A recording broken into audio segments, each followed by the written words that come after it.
This is a HeadGum podcast. Greetings, Nadpoles! It is I, the Breakfast Wizard, here to talk to you about Magic Spoon, the sacred artifact I use to cast my cereal-mancy spells. After years of... Oh, what's that? It turns out this is an ad for Magic Spoon the cereal, not my spellcasting focus. As such, I'm going to let Caldwell take over. Ta-ta! Hey gang, Caldwell here. Sorry about that. Real quick, here is what you need to know. Birthday cake flavor is back. That's right, this limited edition cereal was so popular that Magic Spoon brought it back, and now you can get it for yourself. For a limited time, Magic Spoon is offering a free box of birthday cake cereal with every purchase, including subscriptions. This cereal is normally $10, so this gift with purchase is a great deal. To take advantage of this offer, head to magicspoon.com/pawpawbday to grab a custom bundle of cereal and get a free box of birthday cake and try the magic for yourself. Remember, this exclusive offer is only available to NADPOD listeners. So go to magicspoon.com/pawpawbday to add a free box of birthday cake to any order. Magic Spoon is so confident in their product, it is backed with a 100% happiness guarantee. So if you don't like it for any reason, they will refund your money, no questions asked. Okay, the Breakfast Wizard is still loose in my house somewhere, so I have to go. Thanks for listening, and see you next time.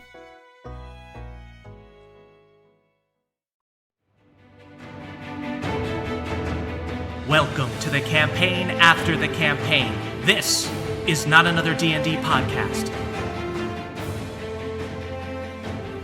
Welcome back to Bohemia, everyone. Yeah. I'm your Dungeon Master, Brian Murphy, joined by Jake Hurwitz. Hard one, Surefoot. Emily Axford. Moonshine Sabin, sweetie with a side of sauce who loves mouthing off and putting the kibosh on Akarat. Oh my God. I said that in the shower today, A++++. and then I was like, I'm bringing that. That's Wow. really good. Follow that, Caldwell Tanner. Oh, he can. I'll It do ain't a my competition. best. It's a duet. Beverly Togold V, Big Bed Sleeper, Demon Head Keeper. Ooh, That's solid. Yeah. Regular A+. I'll Still take it. I'll an take it. Not a A+. competition. We got to stop this great No, thing. it's a competition, and Jake is losing. But I'm steady as hell. But he's so steady. Even keel. Third place every time. This dude is made of bronze. Guys, let's do a little recap. So last week, you guys faced Akarat's team in the final round of the Glade Home Wizard Tournament for possession of the Noah Thial, a.k.a. the Thinking Cap. After collecting yourselves in the secret basement below the Great Hall, you hatched a plan to ambush Akarat, which saw Ren cast a fly spell on you, allowing you to attack from the outside of the building. Moonshine and Hard One pulled the Lesser Death Knights from the window and killed them in one shot to kick it off. However, Akarat was up to his own tricks, donning the armor of one of the fallen elven champions and setting up their corpses as his crude hollow bodies. Beverly quickly dispatched the Necromancer while the rest of you went after the High Prince of Hell himself. But just when it seemed Akarat was cornered, he was able to take Mavris down and threatened to kill him if you didn't give up the Thinking Cap. When you didn't hand it over, Akarat kept true to his promise and drove his blade through Mavris's chest. Beverly charged in to help, but was banished by Akarat to another plane, a lake of fire, where he could see the silhouette of his father in the distance. Beverly Sr. warned Bev that killing Akarat would not free him, but would promote him to take his place.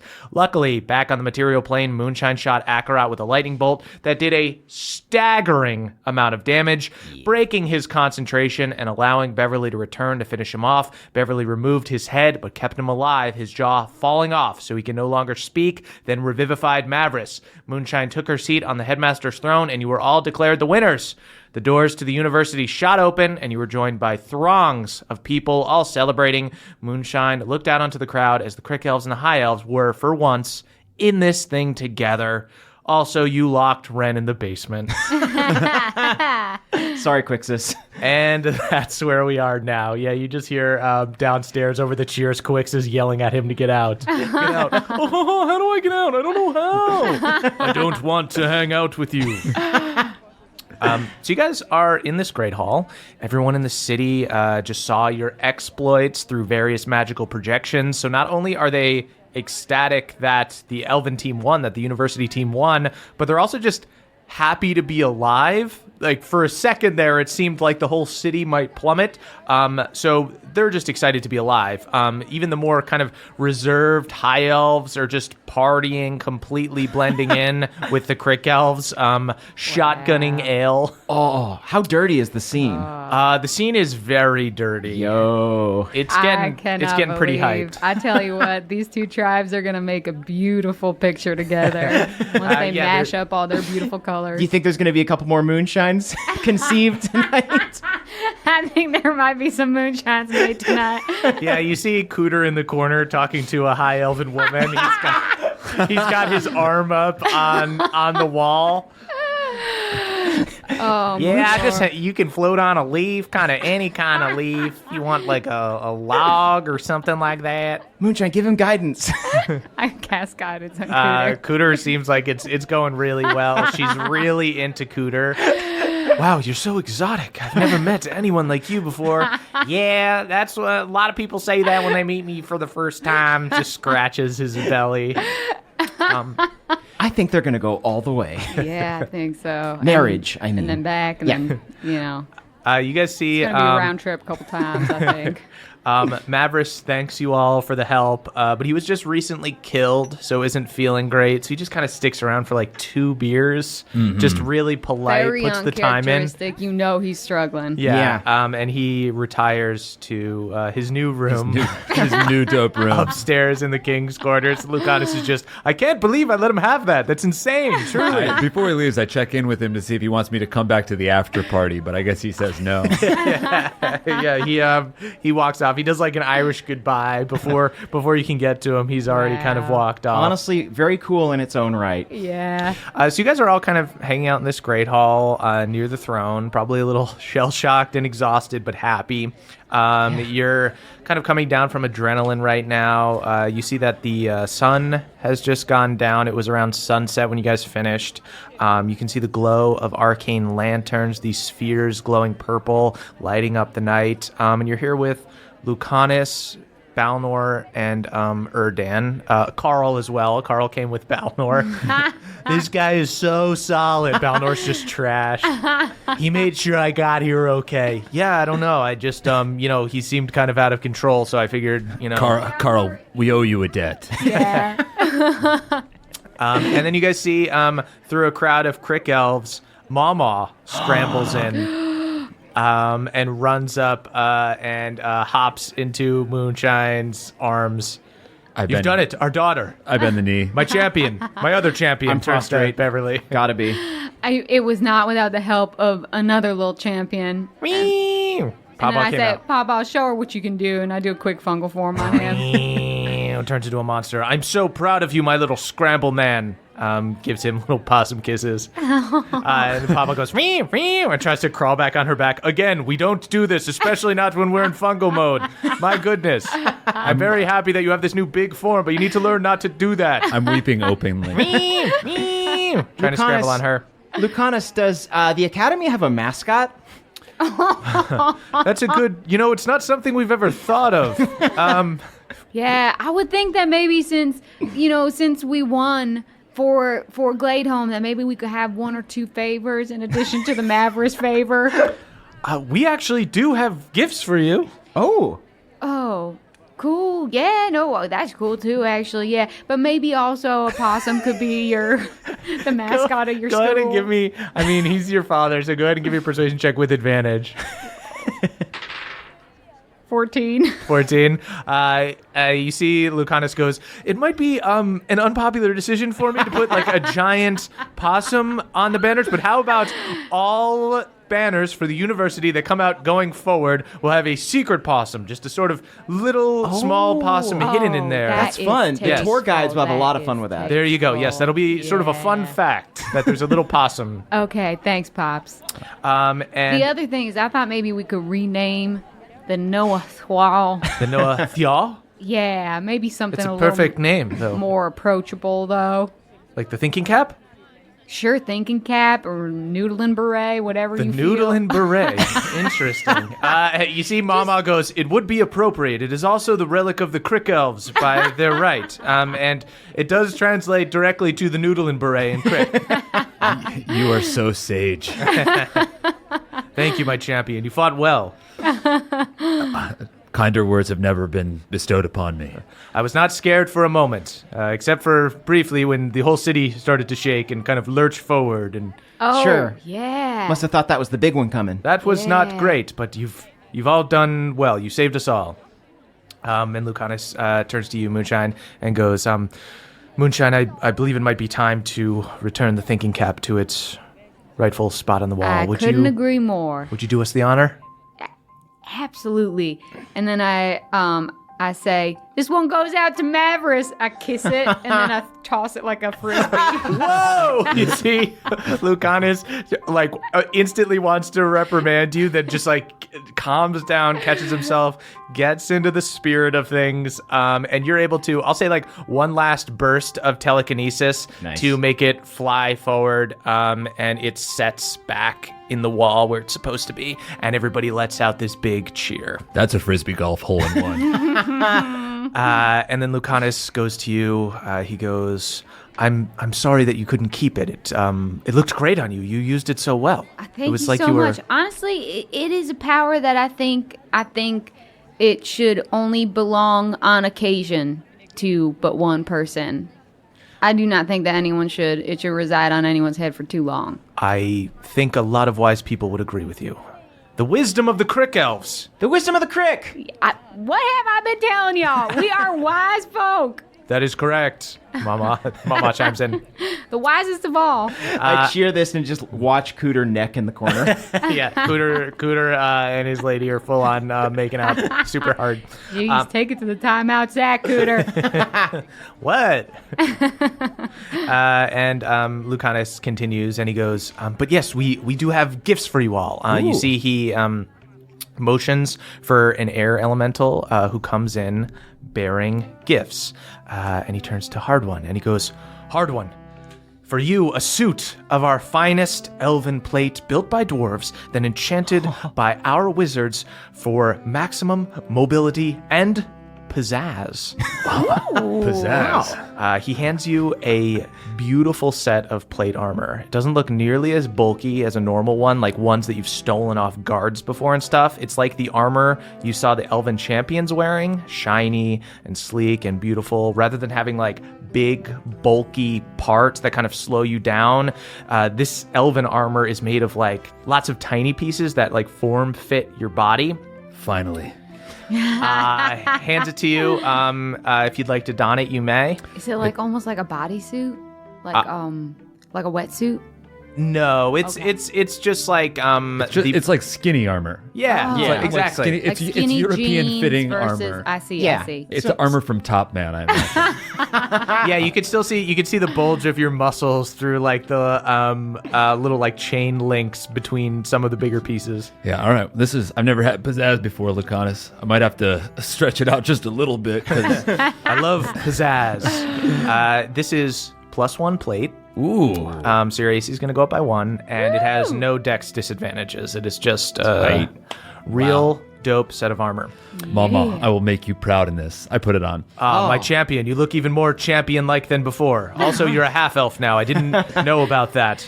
Thanks for not bringing it up right when you saw me. It means a lot. You look fantastic. Lucanus, I love the wriggling worm design on this armor. Yes, well, I thought I'd add a little bit of extra pizzazz. I knew how much of a fan you all were of my Menachuerm. Moonshine, we can buff this out. Yeah, absolutely. I'm already working on it. I got Druidcraft. I use Druidcraft to make a hard crystal earthen thing, and I'm buffing it out. Oh my goodness. And then you see he turns to Beverly and goes, for Beverly, another gift from our elven armory. Oh. You see the air elementals come out with this polished steel shield with gold and silver painted around the outside, with purple in the center and a silver tree in the middle. And this is a +1 shield. You can use your reaction to add your shield modifier to dex saving throws. And if you pass, you don't take any damage. It's basically like you get behind your shield. Oh, that's cool. Oh, I have a reaction now. That's Yeah. awesome. So it's only for dex saving throws. Okay. But it's as if if a let's say a dragon breathes fire on you, and normally you might make a dex save if that particular dragon has dex saves. You then can use your reaction to like hold up your shield, and if you were supposed to take half damage, you'll take no damage. That's so cool. And you'll pass more dex saving throws because you'll be able to add 3. Because it's a 2 and then a +1 shield. Whoa. And then Lucanus turns to Moonshine and goes, and of course, my daughter Moonshine, I cannot give you the thinking cap, but I can give you a few things that might make it feel like you have the thinking cap. Okay. And he hands over a small ring with 2 platinum hands holding a yellow stone in the middle. The ring of telekinesis. This will allow you to cast telekinesis at will as if you were wearing the thinking cap. So same rules as thinking cap. You can like pull things towards you and everything. You essentially have the force. You can't pull things out of you can't pull things out of people's hands. Okay. And you can't move people. But other than that, pretty much everything's fair game. Whoa. And I put it on my fucking wedding finger because I am married to telekinesis now. My daughter loves arcane magic. You see, instantly starts crying. I also have this, the Tome of Clear Thought. Study this for a week or so, and you'll begin to see the world a little bit differently. My parents gave this to me while I was studying here, and it made a world of difference. It is an honor to bestow it to you, my daughter. He hands over this big, beautiful tome, just holding it in your hands. You can sense the magic from within it. The pages are still bright white, despite obviously being very old, and the cover seems to be made of pure platinum. And one more thing to hand down to you. He pulls out a small box and opens it, producing a simple, unpretentious wand. It's got a slight curve to it, a little thicker at the bottom, and it's this dark wood color. And he goes, my first wand, issued to me on my first day at the university. I've enchanted it with a spell specifically for you. Use it later when you're alone with your friends, not now. Okay. okay. I will. Thank you, Pops. Of course, I've never been prouder of anything in my life than watching you work today. You are a triumph. Thank you, Dad. I give him a big hug. That's so sweet. He gives you a hug. Excelsior! Excelsior! Okay. Is that calling the man to work? Several yells, several high elves yell, Excelsior! And the Crick elves look embarrassed. The fuck are you talking about? No, this has got to be a group hug. Excelsior. Yeah, wrap everyone him up too. Excelsior in here. You see Mama gets up in there. Yes, Excelsior indeed. Balnor and Erdan come over and give you guys hugs. Yes, everyone did an excellent job. Balnor, I can smell the beer on your skin. Yeah. Shit, it is It's coming coming from out your of your pores. it out, man. That's how you get better. wild. You sweat it out, man. You've just gone nonstop. You've just been chaining those bottles. Yeah, I know. Why don't let's hit the streets, gang. Let's hit the streets. It's wild out there. You think it's crazy in here. It's wild out there. Dude, usually I tell you to go to bed, but that sounds like a fucking awesome idea. Can't say no. Hell yeah. So you guys head out of the Glade Hall. You guys party with the elves. Before I part ways with my dad, I just want to say, Dad, thank you for believing in me. I know that you were kind of going against your common upbringing to put your faith in a Crick elf. Moonshine, I didn't know that I could put my faith in a Crick elf, but I knew the moment I met you that I could put my faith in you. And now I know that I can put my faith in the Crick elves too. Well, then that is what I truly won from this. All right, y'all. Let's get fucked up. Yeah. Pride of the elves, let's do it. So you guys go out onto the street. You see Lucanus and Mama join you and Balnor. You guys see it's a party out here. It's super lively. The streets are full. There are taverns with their doors open, just handing out drinks for free. The party rages deep into the night. Do you guys have anything you guys want to do or anything during the party? I got one thing. Mama, there's like a lot of open real estate here, right? Because they got a population crisis. No, because it's full of cricket. It's full of people. Right, but I'm saying like in terms of like there's houses that haven't been occupied yet. I want to go to open houses with Mama and decide and pick out some houses for the Cricks to live in. You see Mama goes, now is not the time, my daughter. Oh, okay. All right. Oh, right. You got to make an appointment. You can't just break in. Right, yes. Okay. Yeah, it's usually on, Saturdays and Sundays. An open Okay. house isn't when you Jimmy open the door and you go inside. I'd like to fashion a chalice around a necklace and fill it with crick water. So it's like wafting up my nose all night. Oh my God, yeah. Hard One staggers down the street. This new body gets kind of fucked up a little faster. Oh, yeah. Just wearing this brilliant elven plate, but just wafting crick water into his nose, just staggering down the street. Balnor has his arm like up on your hip, trying to hold you, but he's also staggering. Great, we're singing Dwarven songs. I want to take the head of Akarat and pretend like it's drinking booze. Oh my God! Everyone fucking cheers for that. Fuck the devil, man! Fuck the devil! Fuck the devil! Can I do a ventriloquist impression? Yes. Go ahead and do a performance check. It's going to be a 16. Sweet. Go ahead and do your performance. Oh, it tastes so bad. I only like water and drinking lava. I suck. What a loser! He does suck. That sounds exactly like him. Dang, Beverly, that's so good. Oh, why would I drink this when I could drink ass? I love to drink ass. I'm rolling in the street laughing. That dude did love to drink ass. Babe, you need to start a BahooTube channel. Lucanus, do you have any spare orbs I could use to record some of my bits? Yes, that sounds absolutely hilarious. I'm loving this. I find that ventriloquism is the highest form of humor. There's nothing I love more than seeing something that shouldn't speak. I do a ventriloquism for Erdan's pet cat, Bubbles. Let me see. Bubbles is kind of hard to impress. Bubbles is just kind of there. No. I pretend that I am Bubbles. Oh my goodness. Okay. Whoa. Invasive to do to something that's already alive. Ventriloquism with an alive dummy. You see, Bubbles just like starts to freak out like a cat would. Does that like shoulder roll cat thing where they try to get out of being pet as you get near it. Okay, we don't need to do that necessarily. I would like to set up a Kiss a Crick kissing booth to try to save to try and make some money so that my people can get furniture for their new houses. Yeah, you do a Kiss a Crick booth.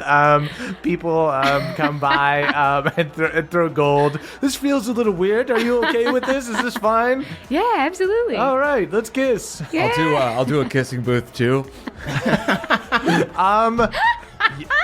Go ahead and make. You know what? You are like a hot, like you're a half elf. That's probably like really hot. Both of you guys make charisma checks, and we'll see whose is more popular. Okay, it's not a competition, but It's not a competition, but okay, I got a 12.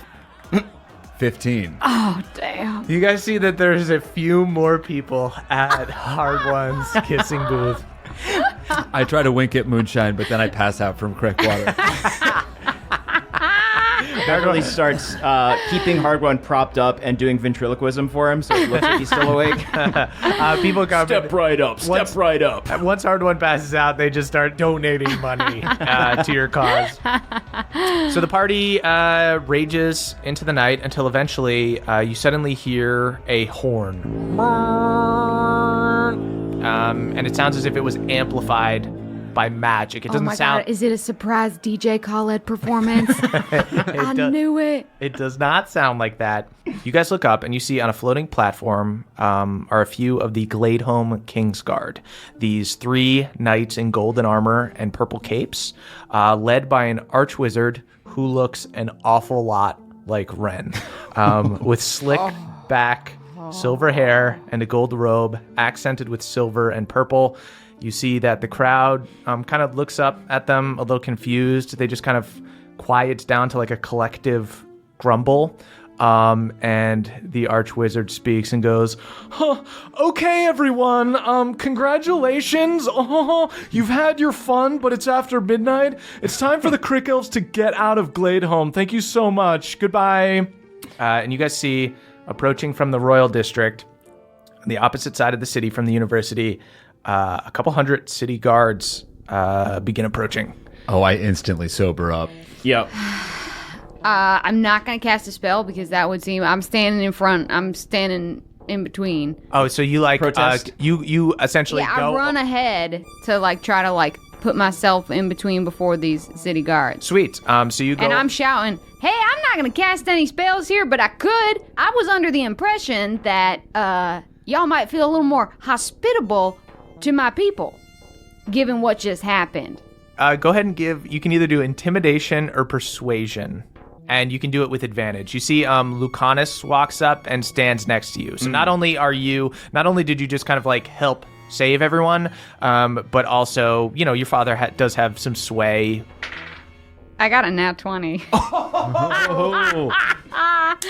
Praise you, Dice Devil. Holy shit. Which my persuasion and my intimidation are both +2, so I guess what would you rather these guys feel?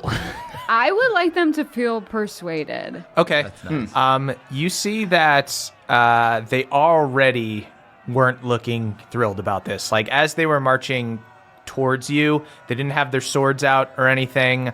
A lot of them, as you walked up, avoided your gaze. If I may elaborate my point, I think they were better together. And I think that there was ample evidence of that in the past 24 hours. You see Lucanus had already kind of walked up next to you, but now he puts his arm around you and he goes, "That is right. The blood of all of us flows in Moonshine Sybin. I am her father, and her mother is Jolene Sybin of the Crick." And there's a kind of a collective confusion, and there's a few gasps you hear from up on the platform. Ren's father goes, "What?" Oh, God, I want to cast a spell on him. And Lucanus looks at the guards. He turns around. He looks at the high elves that are partying with the Crick elves and everything. And he goes, Look around you. These are not your enemy. We are the same people. We have real enemies. Devils tried to steal the gift of magic from us. The Chosen tried to destroy our city. And you see he starts to get a little bit braver, and he goes, "And yet our king refuses to act." And everyone around starts to get a little bit uncomfortable. You see, as Lucanus says this, the Archwizard up on the platform and the King's Guard goes, "That's enough, okay? You cannot speak out against the king. Seize them." And you see about a quarter of the guards pull out their swords. And then another quarter of them pull their swords on those guards. Oh. Yeah. And the other half of them drop their swords. Okay, I don't need y'all to fight each other. Maybe just put them in headlocks. You see one of the guys who has a sword held up to one of the other guards goes, "I think they're probably just going to yield." Okay, yeah. Okay, cool. You see the ones that are kind of more loyal to the king than Lucanus or the city folk or anything get kind of intimidated and drop their weapons. Yeah, nobody kill anybody on our behalf, right? Unless somebody wants to kill this guy. And I point at at Ren's dad. You see Mama hops up and jumps on Hard One's head and goes, No one kill anyone. These people, these high elves feared that we would destroy their city, and we will not do that. Thank you for being my conscience. And you see the Archwizard up on the platform looks super nervous and grabs the other King's Guard and disappears. And then you see Lucanus casts a fly spell on himself and Moonshine, and he goes up to the platform that the Archwizard was just on that disappeared. All right, I gotta join him. Damn, I'm flying today. And Moonshine and Lucanus stand on the platform. We going to see the king? You see Lucanus nods, and he goes, "I don't think we need to do this with violence, but they only have power because we give them power. We have the people." Yeah, I have no intention of making this violent. I only have intention of making this effective. Moonshine stands upon the speaking stump. Y'all speaking stung fly. That's pretty cool. What up? What up? She clears her throat really loud. I know that your king does not want y'all to be involved in the goings-on, but you will be involved in one way or another eventually, whether or not you are taken over by Theala and used against your own interests, or if you just get defeated. Tell him moonshine.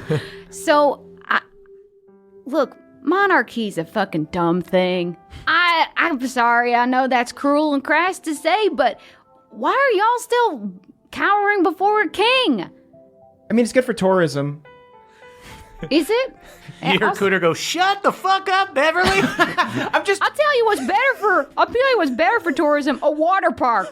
You see everyone cheers. Y'all down with the king. Park. Get a water park. Replace the monarchy with a water park. One big water park. Go ahead and give me a persuasion check for the water park. Oh no, 7. The crick elves are going nuts for the water park, and then you hear one of the other high elves that's just like part of the city guards down in the crowd just goes, "What if instead of a water park, we just had like a council that kind of just like, we could vote on them and they could all make decisions together?"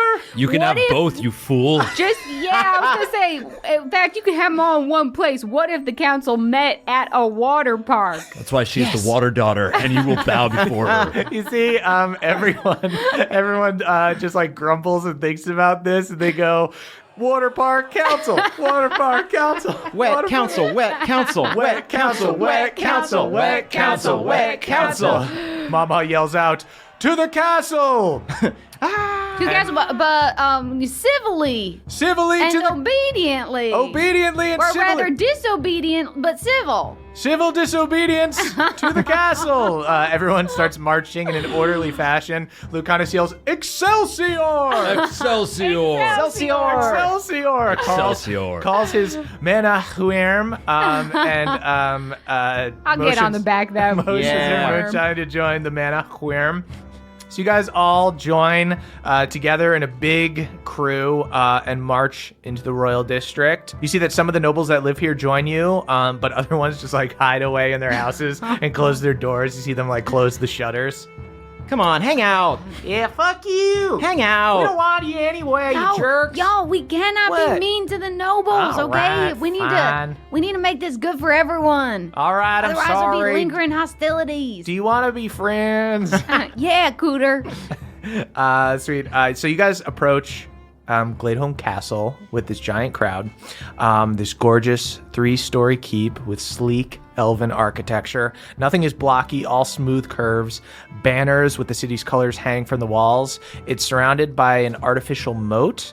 The shallow pond that serves as the castle garden would be a great place for a water park, honestly, if need be. As you step forward, you see that there is some kind a of couple measurements.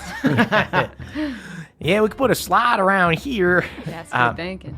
You guys see that as you step forward, there's some kind of enchantment on it that lets you walk on water. You see great statues and fountains that come out of the water and little sitting areas atop stone islands. You also see like floating flower beds. It is just a water garden, essentially. And near the entrance of the castle, you see is a singular silver tree with no leaves, just frayed branches that stick out in all directions, like the emblem of the city. Most of the castle guards, as you guys get close, just immediately drop their weapons, and anyone that is just like, "For honor, for the king, for Glade home," somebody would just like polymorph them instantly. Yeah, tabletop them into getting polymorphed. Into a table. And as you guys, this big mob approach the castle in an orderly fashion. Right. Less of a mob, more of a glob. More of a glob, more of like a group of carolers. Right. Come in. So you guys with this mob of carolers approach the castle, and you see the king comes out on his balcony. This is King Selinar Eärwin. He has beautiful, long blonde hair, a delicate crown of platinum shaped to look like branches, piercing blue eyes, and wears the fanciest golden robe. And he looks out onto the crowd and he yells, Stop this madness. Go back to your homes. I only wish to protect the elves. If you wish to protect the elves, then what is in the interest of the elves is being more open-minded and collaborating with other elves. We are also elves. Crick elves are also elves. Maybe we're slugs and you're snails. You got a fancy shell, but we're still the same. I am gooey not little thing. a snail. You call the king a snail. It was a compliment, dumbass. Don't call me a dumbass. I'm the king. I do not want to do this by force. You realize that the momentum favors our side. Traitors, all of you. All of you are traitors. Is that what you want? You want to go out and die in another fool's errand? Perpetrated by this man, points out at Lucanus in front of the crowd. It is not a fool's errand. It is not an errand. It's an imperative. God, I am showing you so much mercy by not just sicking my bravest men on you right now. Oh, you Crick elves would do that, wouldn't you? What, do you want to come in here and pee on my castle? You're the one who just sent a fucking King's Guard at the Crick elves, and you're saying like I'm the barbaric one? You are a slug. Okay, now you want to use my metaphor. You didn't like it when I called I'm fine with you being a snail. slug, but I'm not a snail. You are a slug with a fancy fucking shell. Oh, is that right? Yeah. All right, well, if you insist, if you would turn all of my people against me, then how about we let... You turned them against you. Yeah, that's right! Yeah, that's right. A few high elves join in. All right. How about we let the gods decide? You and I, tomorrow morning at dawn, I challenge you to a duel. A duel! Duel? Kick his ass, Moonshine. All right, man. Yeah. If you can defeat me in a duel, I'll step down quietly. But I am of royal blood and favored by the god Arathis. Whether or not I'm favored by my goddess of choice has nothing to do with whether or not I'm going to fucking kick your ass. Everyone goes fucking wild at that. Gods ain't got nothing to do in a petty duel. Then I will see you tomorrow at dawn. All right. We should push it back a little bit later. I'm pretty fucked up. What about call, halfway good call. between dawn and noon? Like 9? Not Can we do 9? Nine. Balnor goes, it's going to be hard. I'm going to be hungover. How about 10? High noon How is a about cool 10? time for it. High noon. How about high noon? High noon, yeah. that's a perfect duel Everyone wear time. your sunscreen. It's happening tomorrow noon. Fine, why don't we all get here at 11:30 I wanna get so that we here can at noon? start? All No. We get here. I am the king. All right. We get here at 11:30 and we duel at noon. Is there going to be food here? Of course there'll be food. Great. All right, good. That works for me. Sounds good. All right. And you see the crowd dismisses and kind of walks back to the area where everyone was partying. I think I'm gonna go do a nice little rocky jog, kind of like do some shadow boxing and just like cut weight a little bit. If you want, I'll just follow you around with the speaking stone in a cup. Yeah. Give you like a little montage music. Yeah, that'd be great. Erdan, yeah. could you get some bird eggs? Yes, I happen to yeah. have some on me. Oh, perfect. Yeah, I Pulls could go out for some a eggs. protein shake. Bev whips up a shake for Moonshine. So sweet. Lucanus goes, so you should all probably be resting for tomorrow. I'll see you bright and early at 11:30. Okay. All right, well, I'm going to go try to sleep off my minor hangover here. Sounds good. We headed back to the mansion tent? Yeah, See you sounds late good. tomorrow morning. All right. It's going to be 45. It's going to be 11:45. You can obviously push. I think it would be best if everyone got there at 11:30. 11:45 it is. I have the email draft ready to send. All right. Lucanus goes off with Erdan back to his quarters, and you guys go back to the dorm room you were staying in with Mavris, and you see that the tent is gone. Oh. I could sleep in a dorm room. There's still beds. There's still beds. This will work for me. You also remember your father told you to use the wand when you were by yourself. Oh, right. All right. I take out the wand and go. I wave it around like I try to channel the energy of his wriggling mana worm as I wriggle the wand around. Perfect sine waves. Moonshine, you wiggle the wand around, and you see another tent appears. It looks pretty similar to the one that was here before. I think he gave us an on-call tent whenever we fucking want it. Oh, tiny tent. Rules. I dive in. Moonshine, you go in, and you see that this is not Mordenkainen's magnificent mansion. This is Melora's stupendous stump. You can now cast this at will. Whenever you use the wand, it is enchanted with this spell. You go inside, and you see that it's set up kind of like Lucanus's mansion, except it's got a little bit of that crick feel. There's like a warm hearth. It feels very homey. There are crick stitchings on like the throw pillows and everything like that. There's one big bed, and you see there is also a little library that's just kind of a gift from your father to encourage you to keep reading. That's so sweet. Oh, this is so nice. Oh, and the toilet is purely decorative. It's filled with acorns. Bar stocked. Yeah, there's Balnor, you want a nightcap? Yeah, give me some of that crick water. Balnor slips and like cracks his head on the ground. It's just that time of the night where just somebody's too drunk and kind of starts ruining it. Shit. Let me get you a compress. I miss Bobby, guys. You're gonna sleep it off. You're gonna have Please to sleep it off. Well, I was a card. I was a goddamn card. What am I doing I'm gonna here? carry Balnor into What bed. am I doing here? You carry Balnor into bed, put him to bed. I'm gonna tuck him up right next to his sack, right next to the bag. There you go, buddy. I put a tuna sandwich by his bed, and then also a trash can. Nice. Take off his shoes for him. Aw. While we're kind of settling down for the night, I would like to look over Erlin's journal. Oh, very cool. Yeah. So you start leafing through Erlin's journal, and you see he's got little like journal entries about his adventures. You see that they had a run-in with an orc tribe who showed up to Hillhome and tried to bully them. Egwene had to like go out and fight like the orc chieftain to like get them to like collectively leave Hillhome. Oh, wow. And I write down some of the insults that Egwene used just for later. Right. You read another story about there was a kid that was kidnapped by that was like snatched by this greater griffin monster, and they had to follow it into the mountains on Red's airship, and they defeated the griffin, but he was able to collect a griffin egg, and he talked about how he hoped that you guys would get to ride it together someday. Gosh. So romantic. He's become so cool without me. And also a really good writer. I feel like I'm crushing harder all over again. Just like seeing the person, the man he's becoming.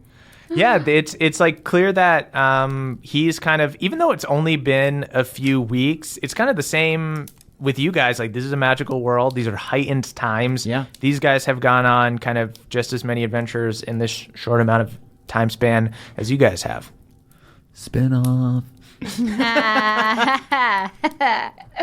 Oh, wow. They sleep in one tiny sleeping bag. That's interesting. I probably fall asleep reading this. Sweet. You fall asleep reading Erlin's journal, and all of you guys go to bed for the night.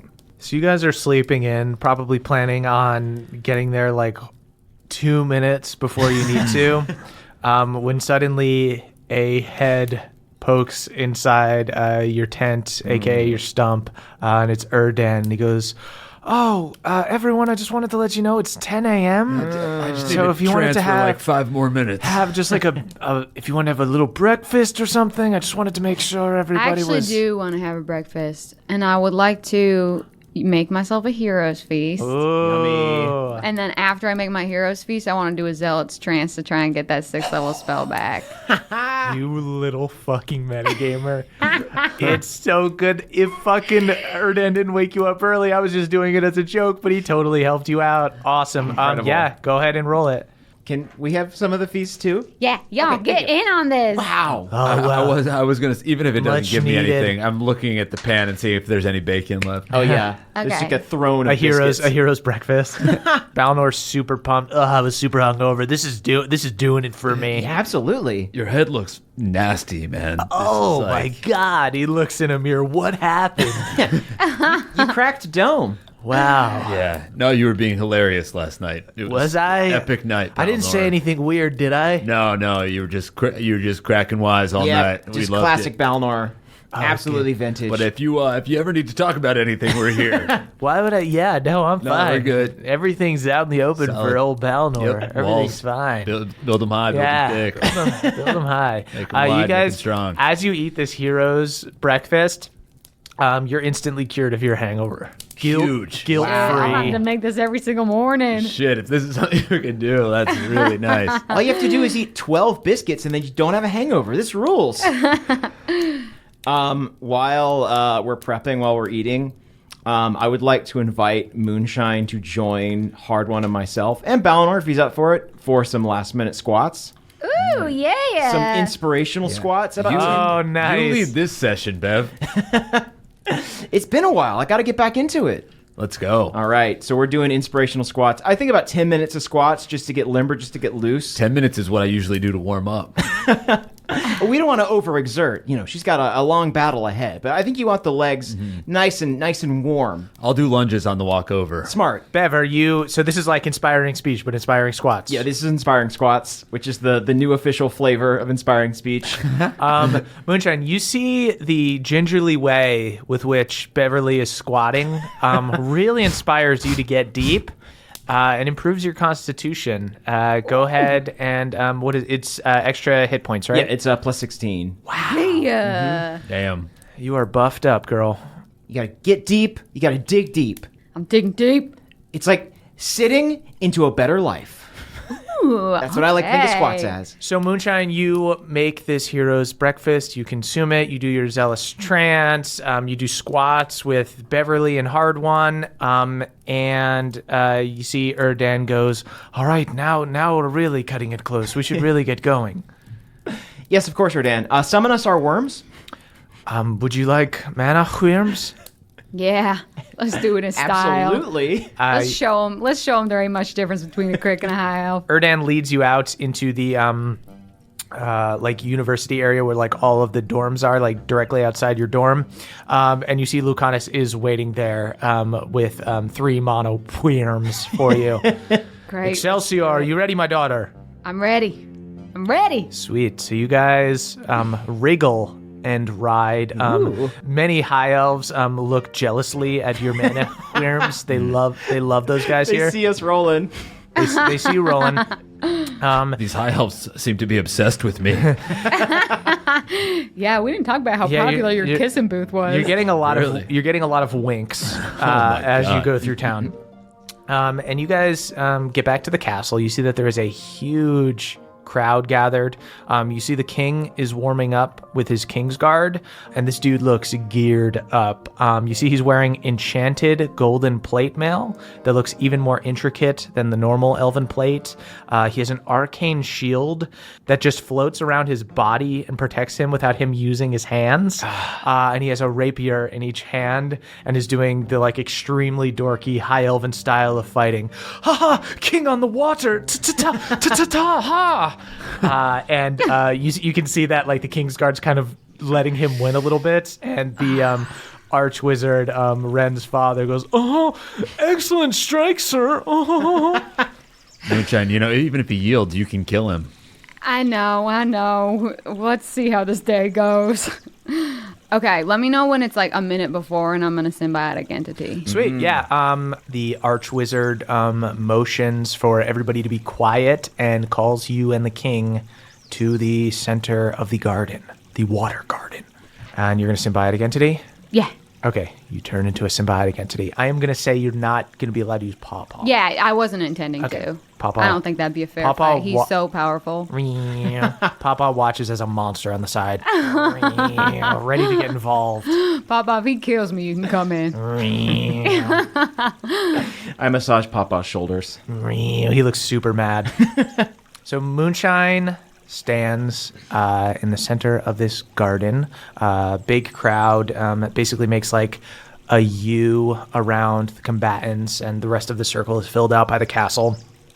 And the archwizard announces to the crowd, All right, everyone. I want a good, clean fight. The battle is over when one person yields or is killed. If there's any interference by outside forces, the interfering parties will be thrown into the dungeon and the duel will be declared null.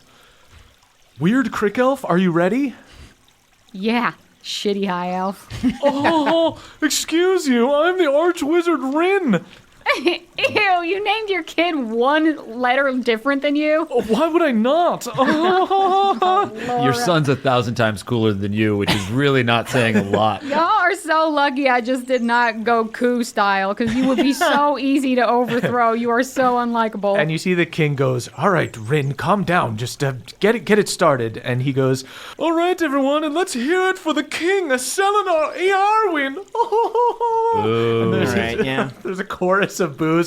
Why are you all booing me? This isn't fair. We'll see how much they boo me when I cut your head off very painstakingly with this rapier, with many pokes, death by 1,000 pokes. Yeah, So you're gonna perforate me? Yes. And then rip my head off That like a is sheet right. of paper? That is right. Jesus, I'm so terrified. You see Archwizard Ren announces, commence the duel. Everybody cheers. Go ahead and roll initiative, Moonshine. Ooh. 13. He gets the drop on you. He's a little bit faster.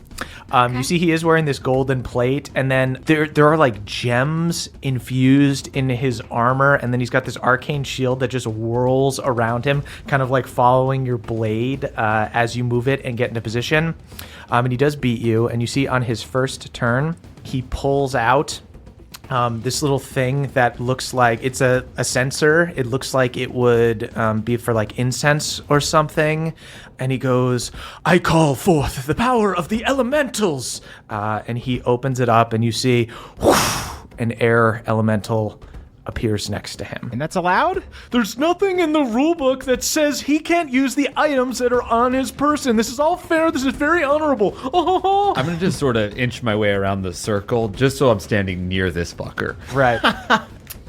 So the air elemental is going to go forward and take 2 slam attacks on Moonshine. Swings, and that's a 15 to hit. Misses. Takes a second attack.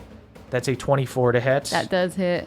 What type of damage is this going to be? It is bludgeoning damage. Okay.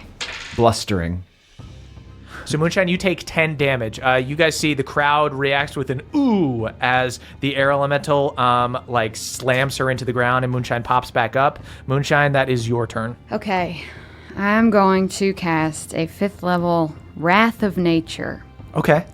You call out to the spirits of nature to rouse them against your enemies. Choose one point you can see within range. The spirits cause trees, rocks, and grasses in a 60-foot cube centered on that point to become animated until the spell ends.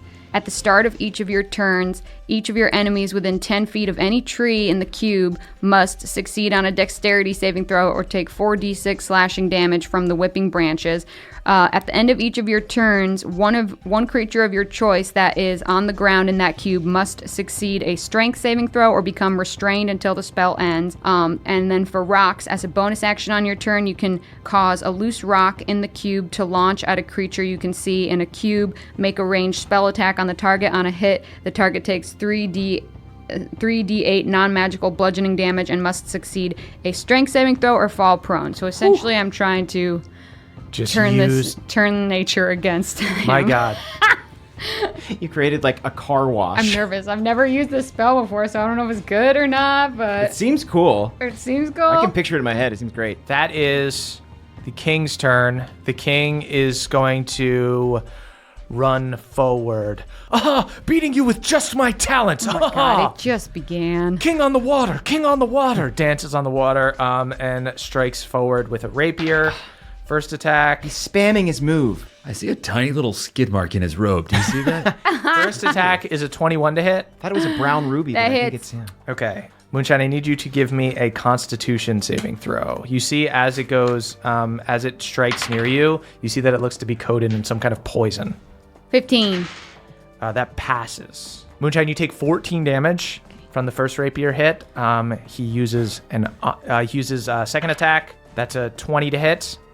These are extremely fine swords. +3 rapiers. Very good. And Moonshine, go ahead and give me another Constitution saving throw.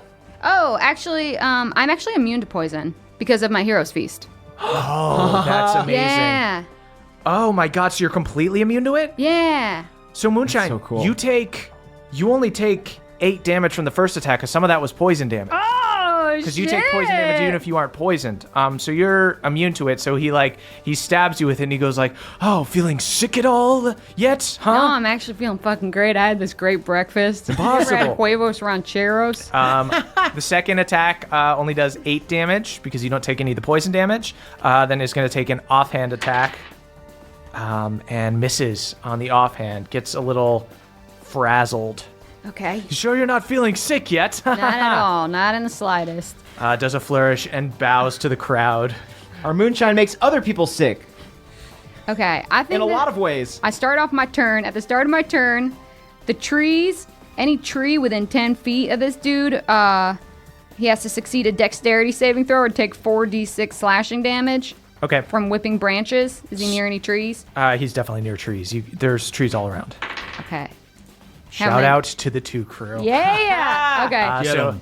the ancient like silver looking tree that is the pride of the elves whips him super hard in the ass. Oh, my own tree whipping me in the ass. Okay. He takes 12 damage from his own tree. Spanked by my own tree.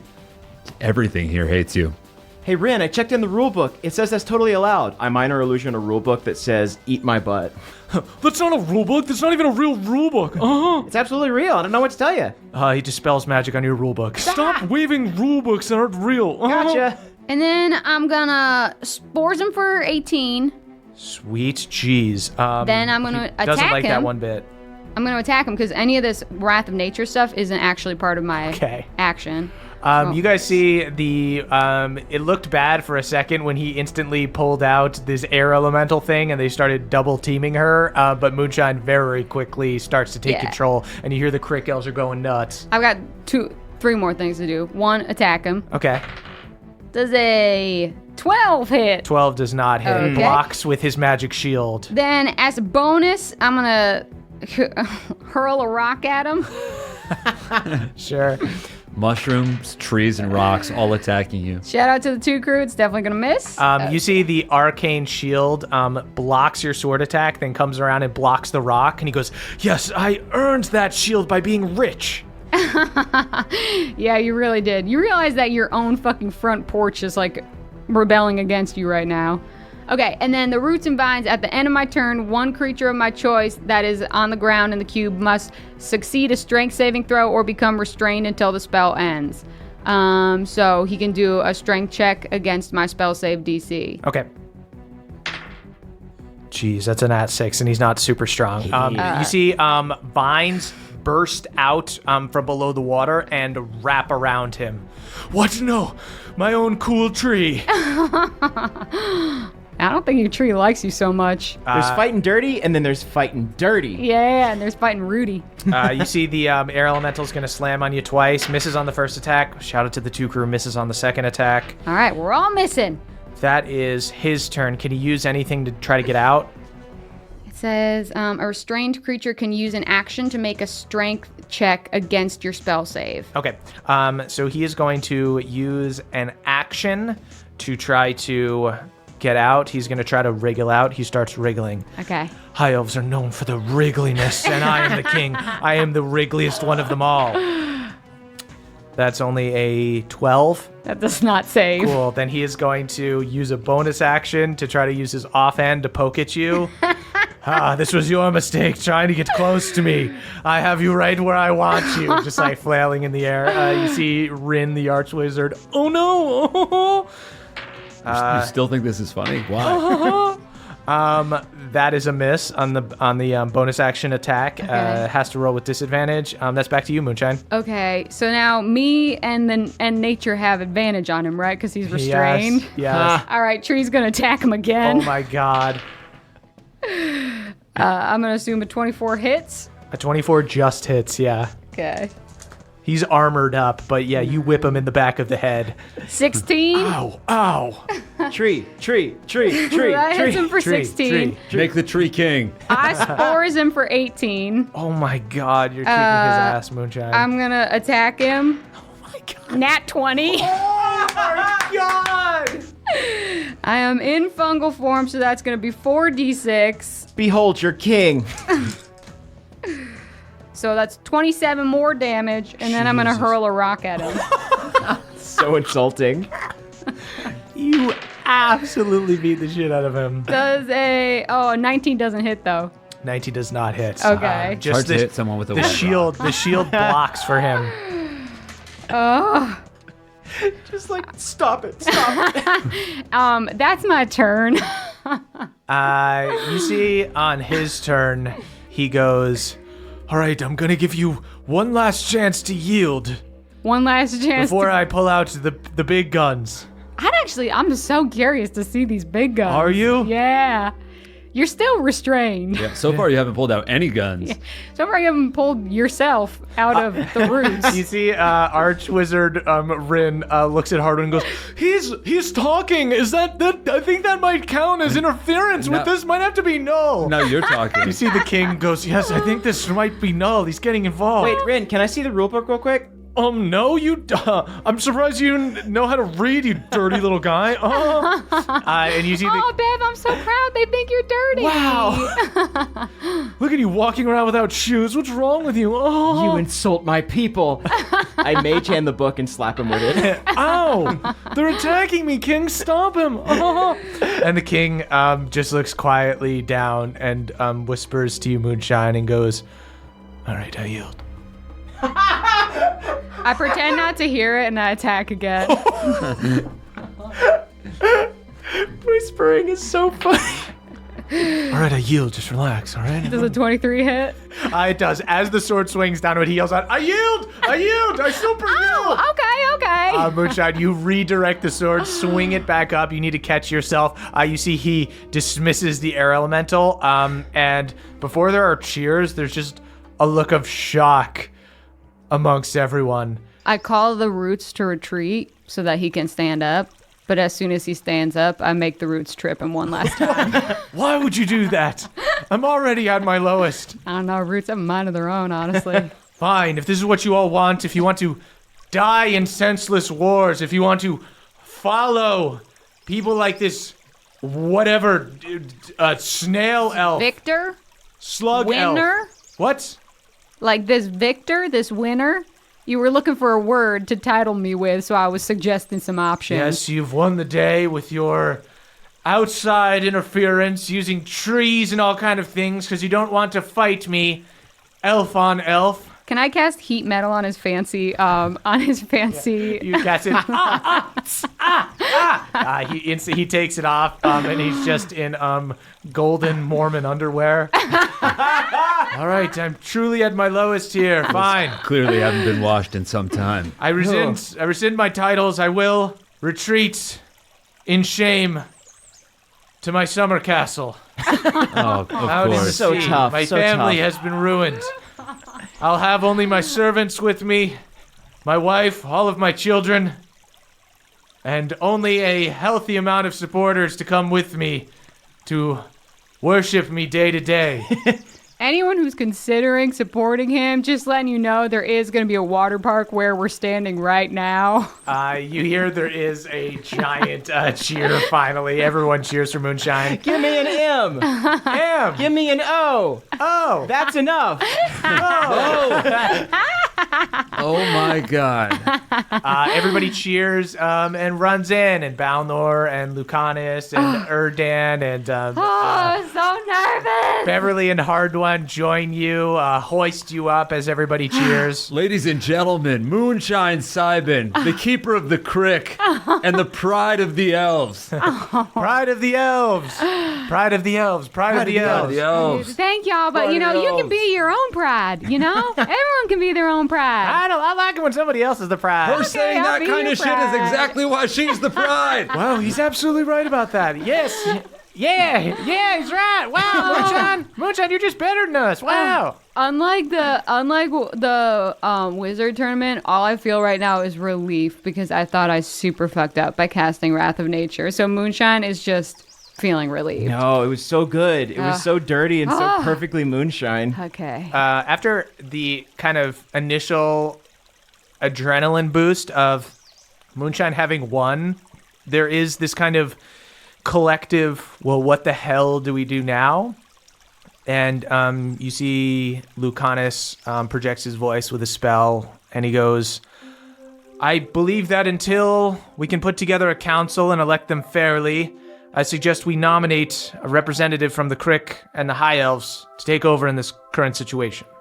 I nominate Mama. Seconded. You hear Crick yells in the background, 30, 4, 50, Quick, I want to be earlier on in the order. Knock it off. 60, 16. 17, All right, okay. 19, I'll do 10. 11, No, 12, fuck me. 13, 14. Me. I say it. Whatever order this was. My champion, you have my 15th vote. Thank you. Wow, they can count really high. I am forever in your debt, Mama. You bow to Mama. And Lucanus continues, if anyone would question the wisdom of the Mama of the Crick, speak now. And everyone is just, you could just hear a I have pin my drop. hand so tightly wrapped around my hand.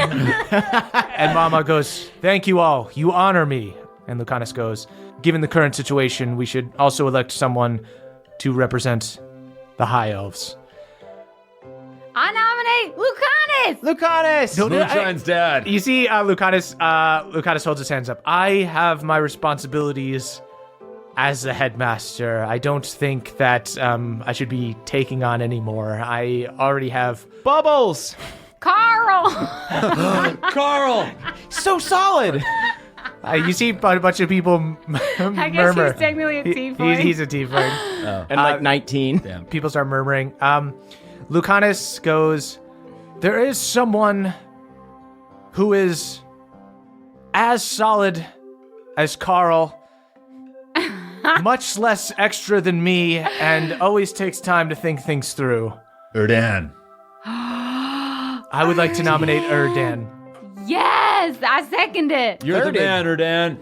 You're the man, Erdan. I don't Ooh, let's make actually some know if campaign I posters. should be in charge. Him not wanting to be in charge is exactly why he should Again. be in Exactly. charge. Damn right. For sure. That makes sense to me.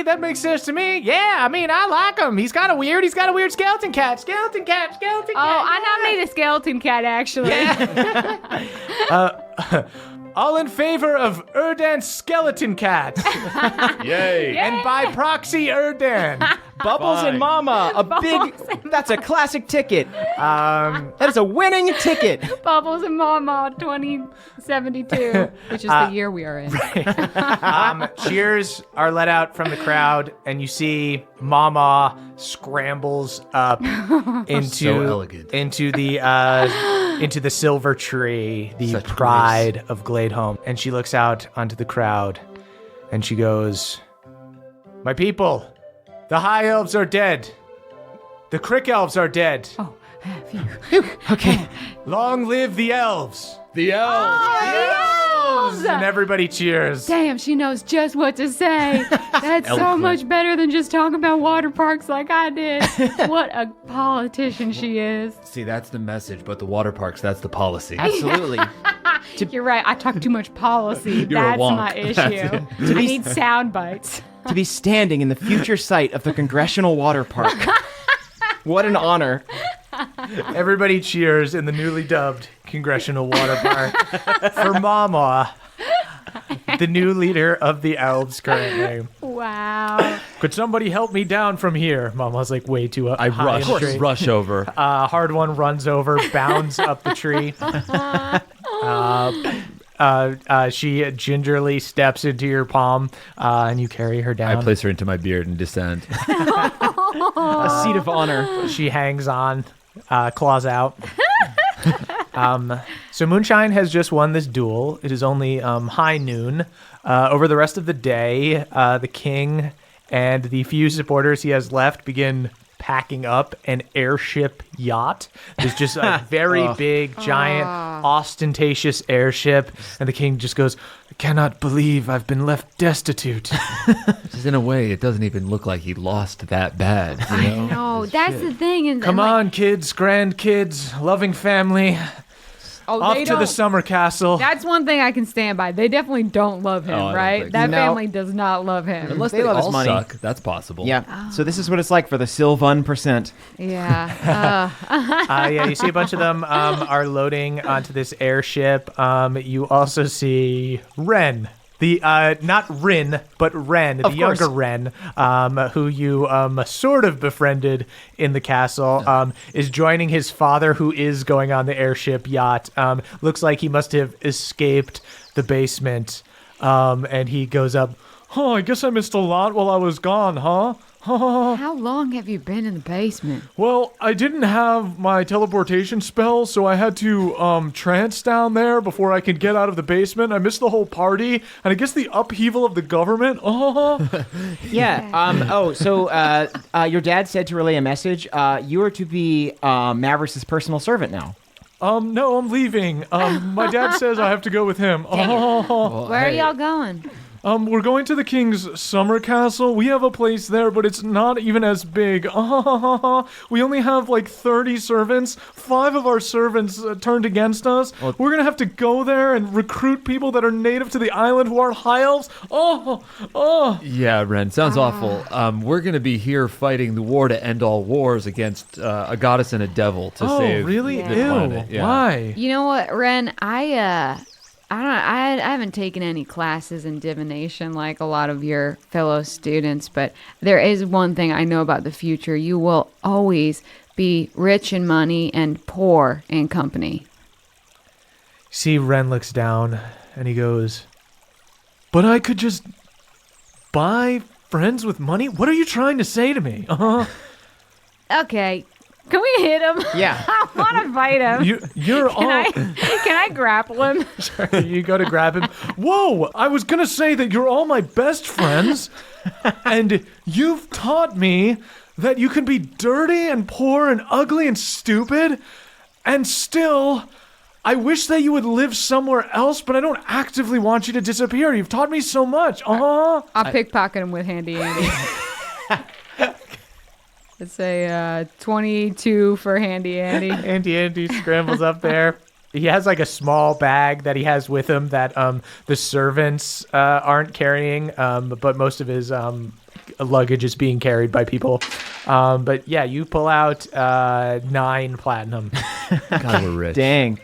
Ren, you suck a little less than we all thought. I'm proud to call you an acquaintance. Huh. I predator handshake him.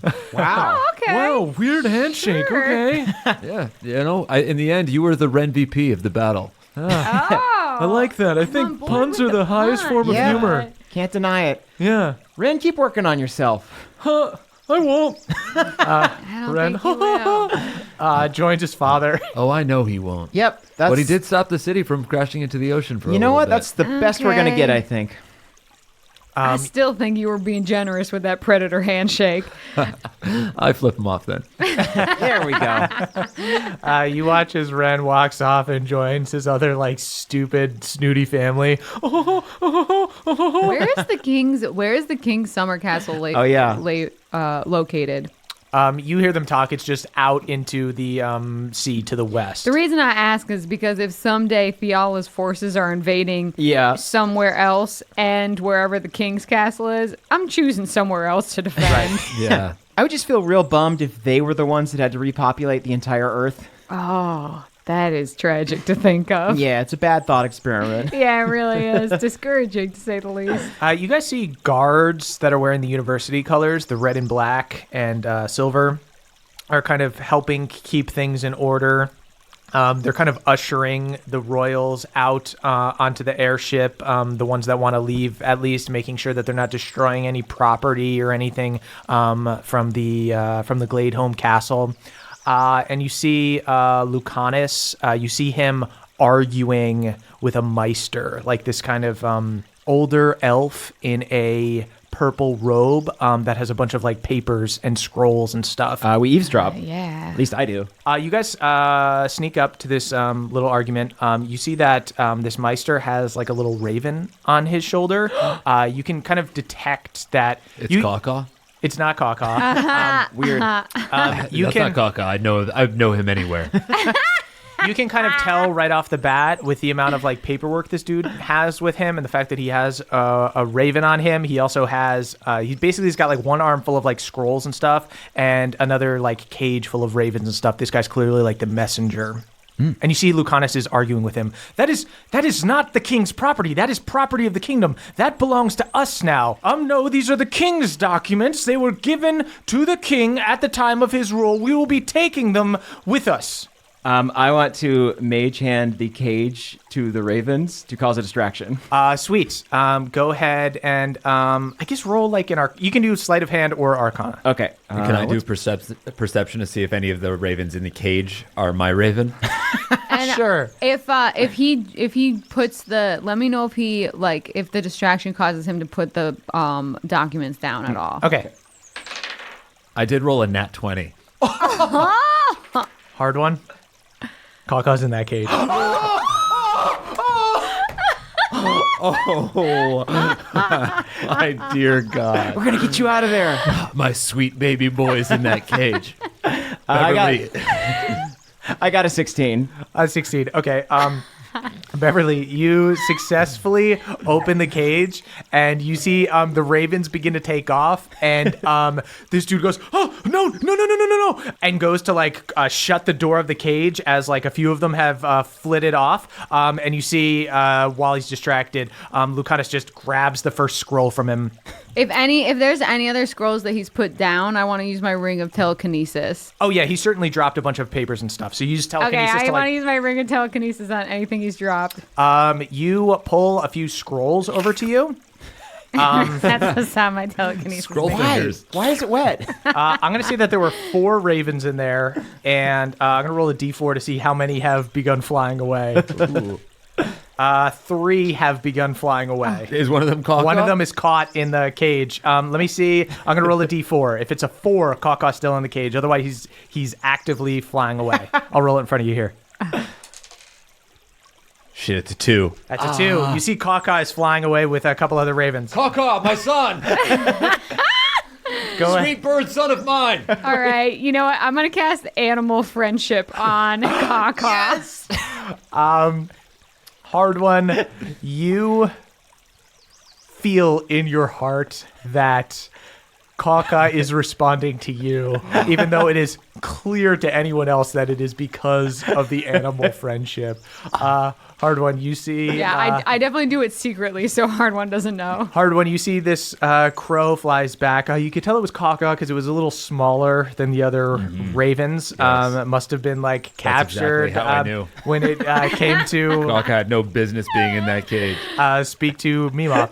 Caw-Caw flies back and lands on your shoulder. I have to say, I have to cast animal friendship with a morsel of food, so I'm kind of just like holding a little piece of bacon over Hard One's shoulder behind I turn to him. Moonshine. I have a deep connection to this bird. Starts eating the bacon and then just starts going through your pack, pecking out your food. It's all for you, Caw-Caw. Here, Hard One, let me give you this ribbon of friendship, and I tie Caw-Caw to Hard One so we won't fly away again. There you go. Bird probably asked for this. Never wants to be far from me again. Absolutely, it's an honor. And Moonshine, you look at some of the papers that you were able to grab. You see, while you're reading through these papers, you see Lucanus kind of just like casts this guy off. This guy's just a Meister, and Lucanus is an archwizard, so it's very easy for him to intimidate him. The guy just kind of grumbles and walks off as Lucanus like looks through some of the papers, trying to figure out what's going on. Moonshine, you look and you see that there are 2 scrolls in here that are still sealed with the Iron Deep seal, like with a hammer.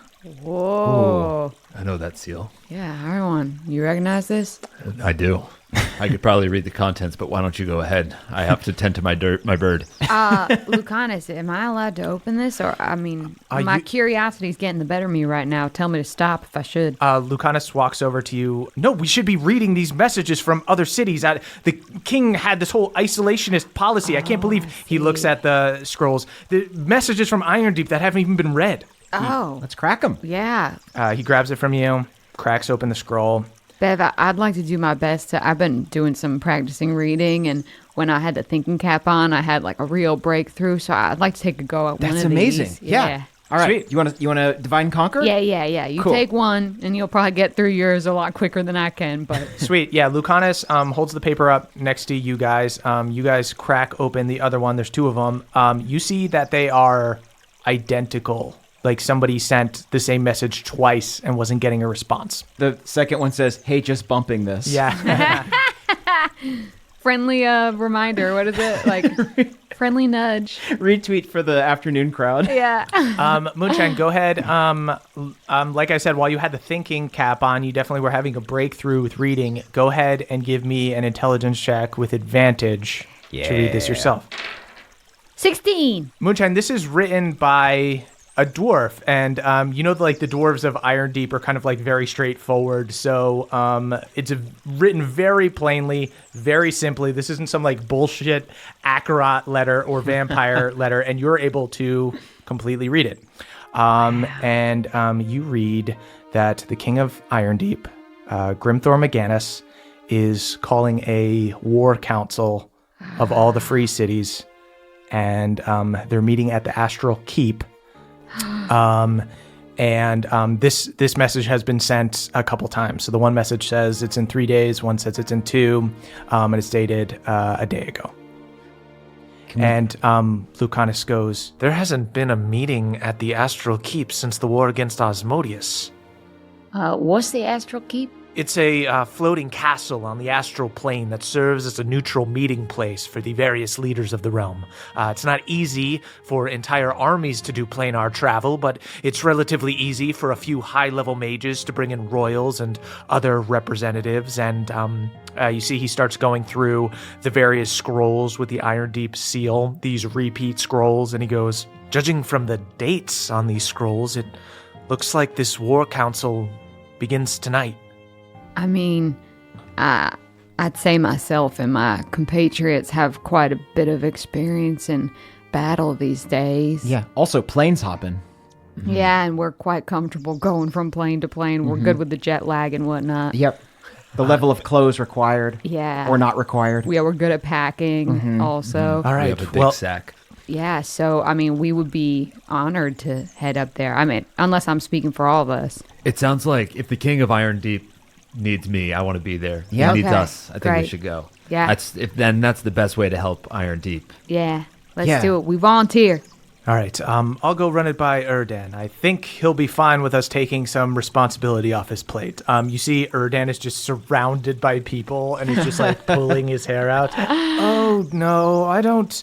I'm sort of an introvert. This is honestly my They all have absolute ideas of where nightmare. the slides have to go. I love it. You see he looks super devastated, but then you see Kaka flies over and perches on Erdan's shoulder. My sweet boy. And Erdan goes, "Oh, well, who's this little fella?" That's my I want to say pet, but it's more of a brother. I've got to go to the astral plane, but if you'll watch him, if he'll have that, I don't know if he's ready to leave my side, but I'd be honored. I get rid of the animal friendship spell. It's okay, Kaka. I'll be back for you like I always am. Just hiding in one of Erdan's bags. Oh, this is weird. It's like he's trying to get out of the air. That doesn't make any sense. Is it weird? He probably doesn't want to watch me leave. He knows what's coming. Are you sure you can? But I always deal with, return. Are you sure you can deal with being apart from him? I've been through it before. It's tough, but I'm strong. Yeah, I was wondering because I've known you for a few days now, and I've never seen the bird. Yes, that's right. The bird was on a very important mission. Right. And He ranges far and wide. it's a long story, but we have a deep connection. All right. So Lucanus runs it by Erdan. Erdan is more than happy to send Lucanus as the representative of Glade home, gives him like a little sealed note to say that he can speak on the city's behalf. Erdan, Mama, My child. I must present you with something. And I used 2 of Rosaline's charges to make scry size. Hell yeah. Dope. So I give each of them a scry size. Mama takes it. This is rad. This is seriously rad. Yes, this is quite rad. I think I might put it on my wall. Is that okay? Well, yeah, it's kind of so I can get in touch with you. So Right. yeah. All right. You could mount a wall phone, I Wait, guess. so I have an Yeah. excuse to just carry around a sigh on my belt. Yeah. And it's not weird. It's just normal. This is just like Precisely. what I should do is just have a sigh. Yeah. I should just like carry one around. Yeah. It looks good on It you. looks good.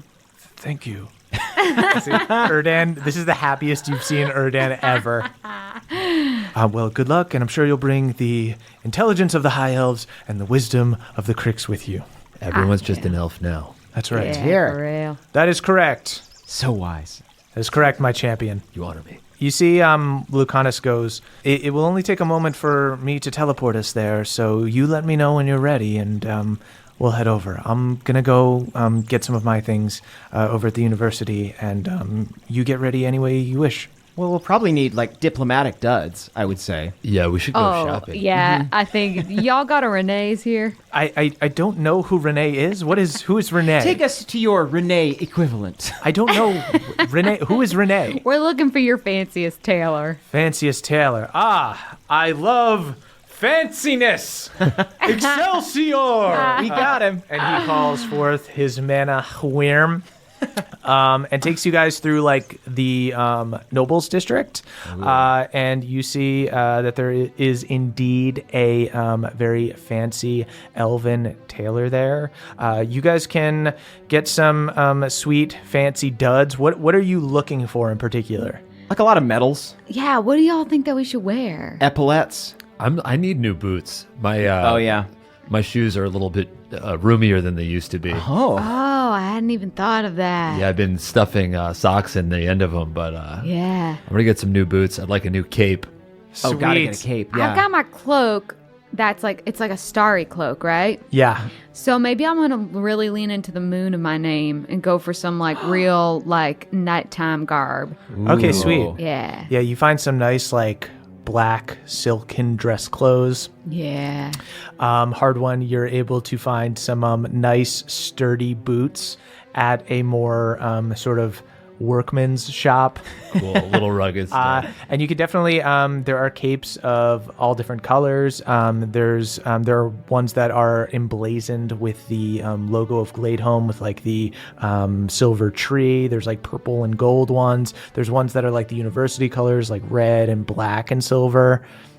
Very cool. I guess I'm gonna get just a dark black one and sew an MM in there Hell yeah. for Nice. Mama, Oh, hell yeah. The Queen's Guard. the Queen's Guard. You see the tailor responds to that and goes, we can do that for you custom. We can do some arcane lettering in there if you want me to customize it in any way. That sounds way better than me doing it. Yes. Actually, yeah. Please don't touch the clothes. I was gonna scratch it in there with this dagger. You see, this tailor is a bit of a wizard himself, and uses like some arcane script to write "Mama" in like a silver font I throw it over my shoulders. into the cape. You put it on your back.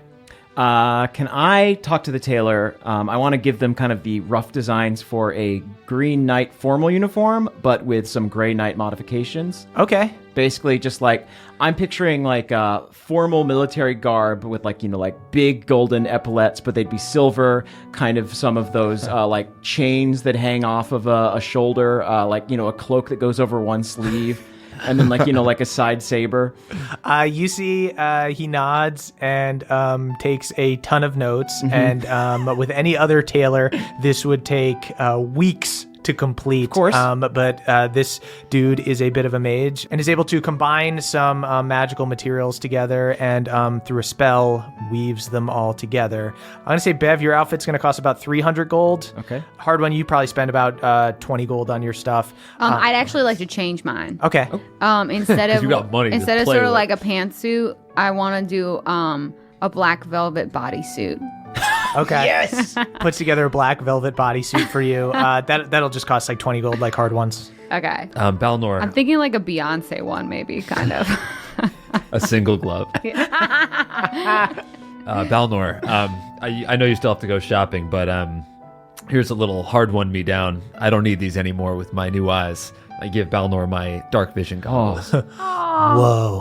Balnor puts them on. It's actually They're not daytime super right effective now, during so the day. it's- Yeah, right You're just on. blind, You look though. cool, though. Hey, thanks. I might just get a cape. Is that okay? Please. Do it, dude.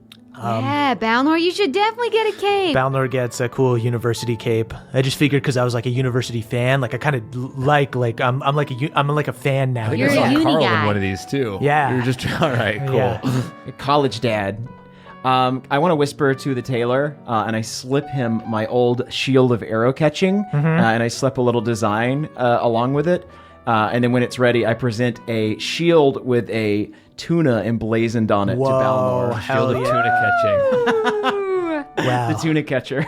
So many hand-me-downs today. I'm so Can I touched. actually- The only dad who gets hand-me-downs. Can I want to buy him something new. I want to buy him one of those fish on the wall that sings, but it's a tuna. You see the tailor is... that is within my capabilities, but How much? I must say... I'll pay whatever you need. 2 platinum. 2 platinum it is. Don't worry. We haven't even gotten through the Ren account. I think I'm going to give the rent account to Mama. That's smart. Yeah. Yeah, pay it forward. Yeah. It does give you a... What was that called? Big Mouth Billy Bass? Yeah. Yeah. Big mouth Billy Tuna. Gives you a big Timmy tuna. Turbo tongue Timmy tuna. It sings Snow Patrol, just a little piece of tuna. If I lay here, if I just lay here, I dance my heart out. If I fillet here. if I fillet here, if I just fillet here, Balnor is laughing his ass off. See, not It's everything's just like the hand-me-downs. song the tuna sings. It's freaking hilarious, man. It's a hand me up. We're gonna live to regret this purchase. Instantly plays it again. If I fillet here, if I just fillet here. This is so funny. It just never gets old. It's crazy how it never gets old. It's magic, but it only knows one song. Plays it 2 more times, and then goes, all right, that's enough. Puts it in the bag. You hear it gets rocked in the bag and starts playing again. If I fillet here, if I just fillet Dear God, what have we here. done? Would you hang on? Let me turn the bag this way. If I fillet here, What horror have all we right, unleashed upon I'm gonna ourselves? go. If I just fillet here. Ooh, I want to show my mom all our new outfits. Oh, well, Scry is one Yeah, way. you kind of Oh. just spy on your mom. Okay, well, What if we got together, took a little, had a little painting done of us, and then sent an animal messenger to her? that's great. Do we see like a caricature artist anywhere? There are certainly crick caricature artists. You walk back away from the nobles. You mean just an artist? We area. should call him artist down at the crick. And you see that Cooter is getting his portrait done With his new girlfriend? with his new high elven girlfriend. She is drawn with super big muscles as Tarzan, and he is Jane in her arms as clever. they swing through the jungle. That is hilarious, babe. Yeah, I know. It's fucking funny as shit. Look at us. Damn, I love this story of Cooter. humor. What's Cooter's new girlfriend's name? Hey, y'all, this is my new wife, Spirilla. Cirilla? Cyrilla? Spirilla. Cirilla. Hello. Did you say what? Yeah. Cooter, you dog. Well, you have a quick wedding, you know? You say you want to get married. She says she wants to get married. It was the most wild night of my life. It's like they got married in Vegas. You know, winning Glade home, marry Ohio. Yep, that's what the throw pillow in our stump says. Yeah. Anyway, you see one of the Petries is doing caricature art. Moonshine, you want one of my fancy paintings? Yeah, can you do one of your oil paintings of me and my friends? I can do one with the fancy sticks. He basically has crayons that are just. Yeah, if you right. don't mind busting out and sharpening up them fancy sticks. Oh, you want me to sharpen them up? Well, that's going to Yeah. cost you 10 brown leaves. Okay, you know what? I'm going to give you 20. All 'Cause right. that's how good I want it to be. Petrie sharpens his crayons and does a. Fine material, them crayons. You know what? I'm going to roll and see how good of a job Petrie does. Please not 20. Please not 20. Please not 20. Natural 17. Petrie does a pretty damn good job. Dang. It is boardwalk style, so it is a caricature. Like hard one, your ears are really big This from is being a little that. offensive. I do have big feet, it's true. Dev's feet are super big, and him and Balnor are super short. Moonshine has a football for some reason. Thought I'd draw you as a football player. I like it, honestly. All right, so we just bundle this up. And then I got an animal. I cast Animal Messenger to send it back. Sweet. You see a wise owl flies in, takes your very stupid picture, and begins flying it towards Hill Home. Go with honor towards your sacred purpose. And then before we leave, before we leave Harwin, I was wondering if you could deliver this very important parcel to Mama, and it's Ren's Platinum. It would be my honor. I walk over to Mama and bow deeply. My champion, you bow to no one. I bow to the one true queen. Wow, nice cape. That is amazing. Oh, do you like it? I love it. Got it expressly to impress you. I'm extremely impressed. I come bearing a gift from Moonshine. You present the platinum. It's 14 platinum. It was 16, but I spent 2 on Billy the tuna. Oh my god. I know you have many slides to build. Yes, this will go a long way towards building the parliamentary water park. One day, in happier times, when there's peace upon this world, I would love to slide down a water slide with you on my lap, my queen.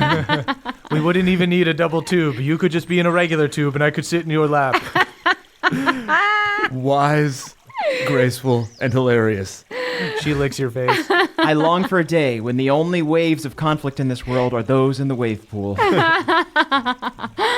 Beautiful, Beb. Put that on a plaque for right when you enter the water park. Please. So you guys say your goodbyes to Mama and Erdan. You go back to your stupendous stump. And is there anything else you would like to do before you leave? I'm going to slide into a little trance because I've been kind of... You've earned it. I've been spending my spells like they were burning a hole in my pocket today. You know, I'm a little sleepy. I might trance as well. Hardwin takes a 4-hour nap. Just gets fully nude. Hard one had to wake up at 10:30 today. Freaking Erdan showed up. I tranced so hard, man. I was fucking out. So Moonshine takes her trance. Trance. You guys rest up. Sun begins to go down, and Lucanus shows up in your stump. Hey everybody, it's Emily here to talk to you about Aura Frames. Mother's Day is coming up and some of us are looking for a way to shower the maternal figures in our life with love. Well, look no further. Aura Frames are the digital picture frames that bring all your photos and videos together in one gorgeous, high-resolution display. They're super easy to set up. They save you from the struggle of printing and framing your favorite photos, but most importantly, they help you stay connected with family that live far away.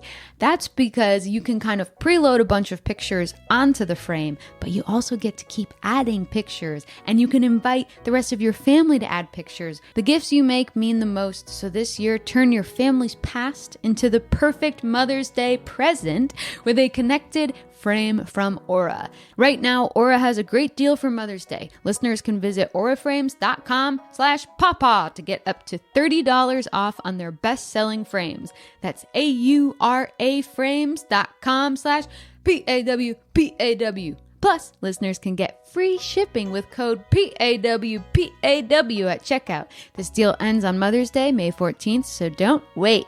Terms and conditions apply. Goodbye, sweeties.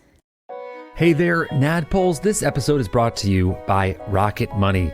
Do you know how much your subscriptions really cost, folks? Well, most Americans think they spend around $80 a month on subscriptions, but the actual total is closer to around $200. Holy hell. If you don't know exactly how much you're spending every month, then you need Rocket Money. Rocket Money is a personal finance app that finds and cancels your unwanted subscriptions, monitors your spending, and helps you lower your bills all in one place. Over 80% of people have subscriptions that they forgot about, and chances are you're one of them. Like that Stars app just to watch that one show, or that free gaming trial you never actually used. Well, Rocket Money will quickly and easily find your subscriptions for you, and for any you don't want to pay for anymore, just hit cancel and Rocket Money will cancel it for you. It's that easy. Rocket Money also helps you manage all your finances in one place and automatically categorizes your expenses so you can easily track your budget in real time and also get alerted if anything looks a little funky. Over 3 million people have used Rocket Money, saving the average person up to $720 a year. Wow. So stop throwing your money away, cancel unwanted subscriptions, and manage your expenses the easy way by going to rocketmoney.com/pawpaw. That is rocketmoney.com/pawpaw. One more time for you, rocketmoney.com/pawpaw. Thank you. Are we ready, everyone? Hey, Lucanus. Yeah. Yeah, I think so. Let's do it. Let's go to the astral plane. All right. To the cosmos. Oh. Yeah, dude. Okay. yeah. To Lifts- the cosmos. Lifts his arm up. Right on. Casts a teleportation spell on the three of you and Balnor and Pawpaw, of course. Natch. And you guys disappear out of your stupendous stump and arrive in a strange world out in open space of purple silver skies. You guys, your cloaks looks cool here. Yeah, it's I'm glowing in wearing the dark. Camel of the Stars. how do you guys think my cape looks? You see Balnor jostles the bag and you hear, "If I flay here, if I just flay." It's kind of taking the magic out of this spot. If I just flay here. Take out the battery. All right, Take out the battery. I'll try to take it out. Touches it as it, if I just flay here. I can't believe I paid 2 fucking platinum for that.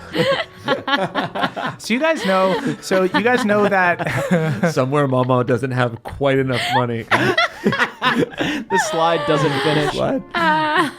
So you guys know the astral plane is the sort of planar space between the inner and the outer planes.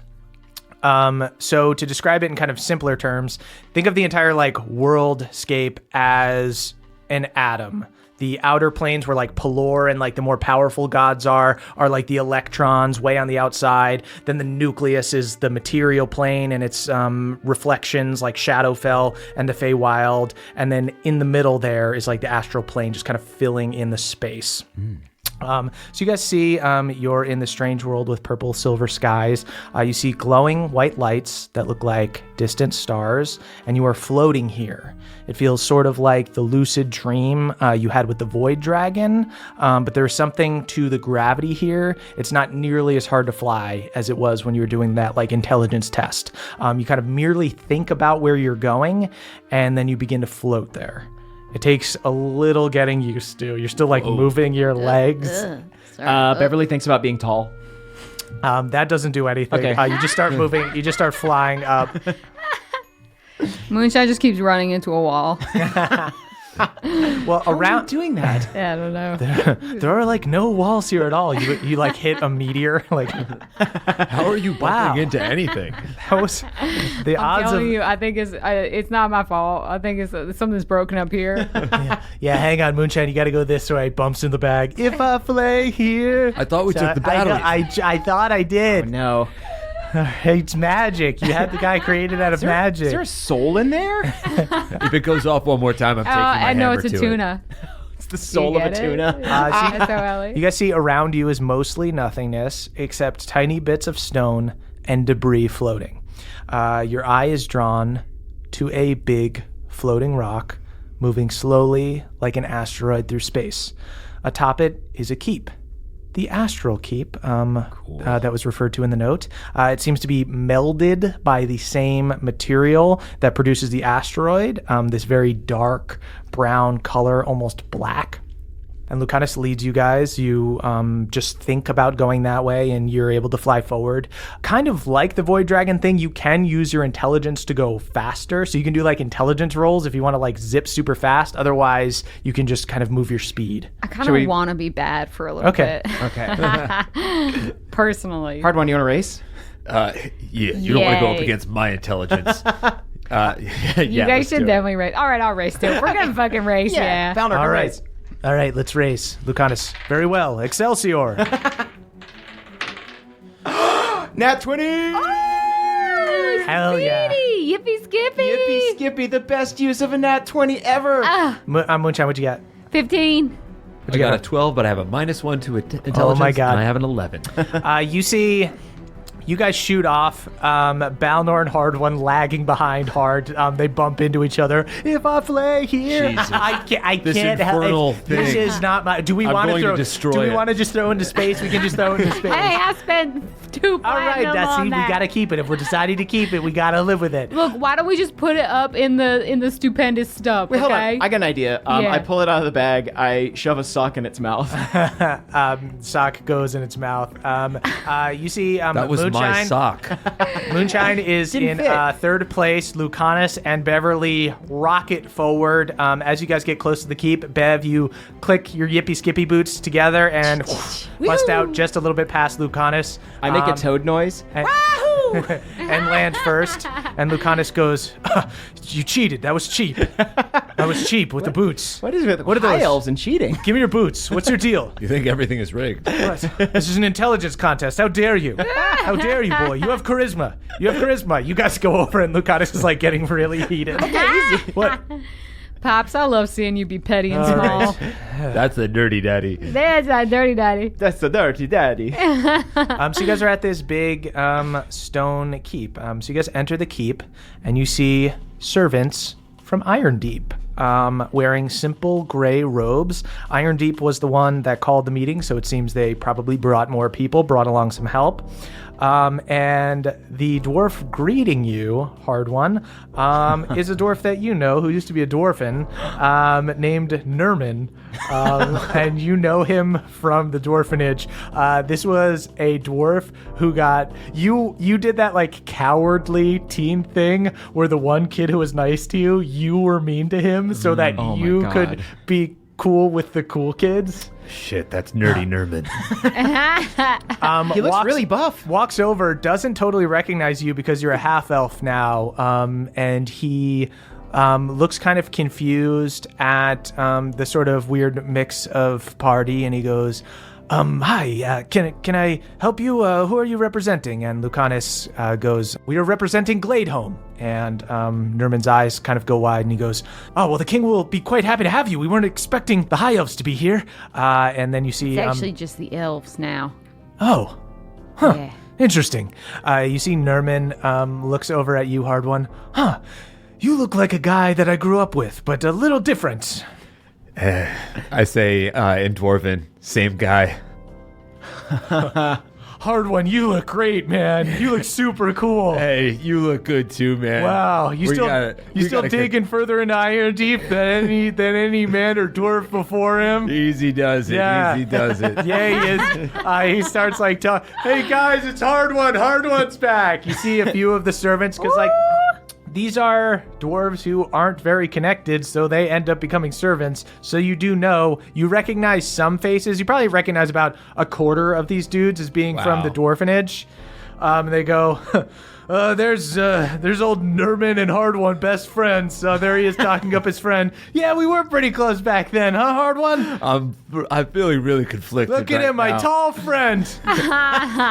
Big Hard One and little Nerman. You know what? Yeah, it's me and Nerman. Nerman's the man. Nerman, you must know so many stories about Hard One at the dwarfenage. Oh, regale us, Nerman. Yeah, so Cool it. We have a war council to attend. We'll catch up soon, Nerman. I owe you. I owe you an apology, but I'll give it to you later. Just like one of those just dudes that is so friendly that isn't even really aware when people are being mean to him. Just like, yeah, I don't know. We were really good friends. I don't know what you owe me an apology for. Not keeping in touch, I guess. I give Nerman our secret handshake, which is just sort of nodding at each other because I don't want the other people to see me touch it. Yeah. You see Nerman takes you guys through a simple stone passage that feels more like a cave than a hallway. He takes you up some stairs and into a little alcove. These box seats with a balcony that makes it almost feel like a theater. There are chairs and a small table, lanterns burning white light. They light up the alcove and the room at large. You guys look over the railing into the room below and see that it's essentially this big cavern with all of these boxes. Outside of each one is a banner for each of the cities. You see that more than half of the boxes are empty, with flags from Glade and Esri, basically any city or smaller town that is on the east side of the main continent. You look across the big cavernous room and you see sitting with the Iron Deep representatives is Mima. Because she went to Iron Deep. So you see she's kind of helping advise King Grimthorn McGannis. You also see along with them is Jaina Bronzebeard and Ulfgar. Even though they were up in Frostwind, but they're both from Iron Deep. So when they came together here, they went and sat in the Iron Deep section. You see King Grimthorn McGannis wearing a breastplate and a white cape. He's this older dwarf with a gray beard and a king's hammer at his side. You also see, joined by a bunch of guards and attendants, is King Cyrus Coldane from Frostwind. He wears a blue cape with a breastplate of ornate platinum. Frostwind is way richer and way better off than Iron Deep. His skin is light purple and his beard is pure white. This is Gerard Coldane's father. And you also see with him is the paler prince, Gerard Coldane's younger brother, Cyril Coldane, who just kind of looks like this wienery little dwarf who... identical to his brother, truly. Who just kind of like looks off board, just kind of this spoiled dwarven kid who doesn't seem like a very good fighter. You see that there are also lesser lords and reeves of smaller cities as well, but the dwarves are kind of the main military forces here. You know, the Crick and Glade home, you guys are basically representing them, so there's really no other elves. But still, there are hundreds of people here, many representatives, guards, champions, and advisors. Starspawn? There are no Starspawn there. But yeah, there are like smaller cities and stuff that aren't as big as like big capitals like Iron Deep and Frostwind and things like that. Are there any pebble pots in attendance? Yes, Dolores Pebblepot is there on behalf of the Hillhome Halflings. Do they look like they're avoiding the edge of the opera box? She is just straight up sitting in the Iron Deep section. Probably does not trust her guards or servants to properly guard her. So you do see that the Hillhome section is empty because she's crowding there. This checks out. And you, I'm going to go ahead and have Mima do a perception check. Ooh. That's a nat 1. Mima does not see you guys. No. She looks pretty... What? Can we wave at her? I drop a titty. I'm just kidding. I won't make a scene. Okay. I won't make a scene. So... Maybe I could, right? I mean, a war council sounds kind of serious, but Mimo! You yell out across the cavern. It echoes. You see everyone was just kind of like very serious and quietly talking amongst themselves. And Lucanus goes, Moonshine, don't. And you hear from across, Moonshine, what are you doing here?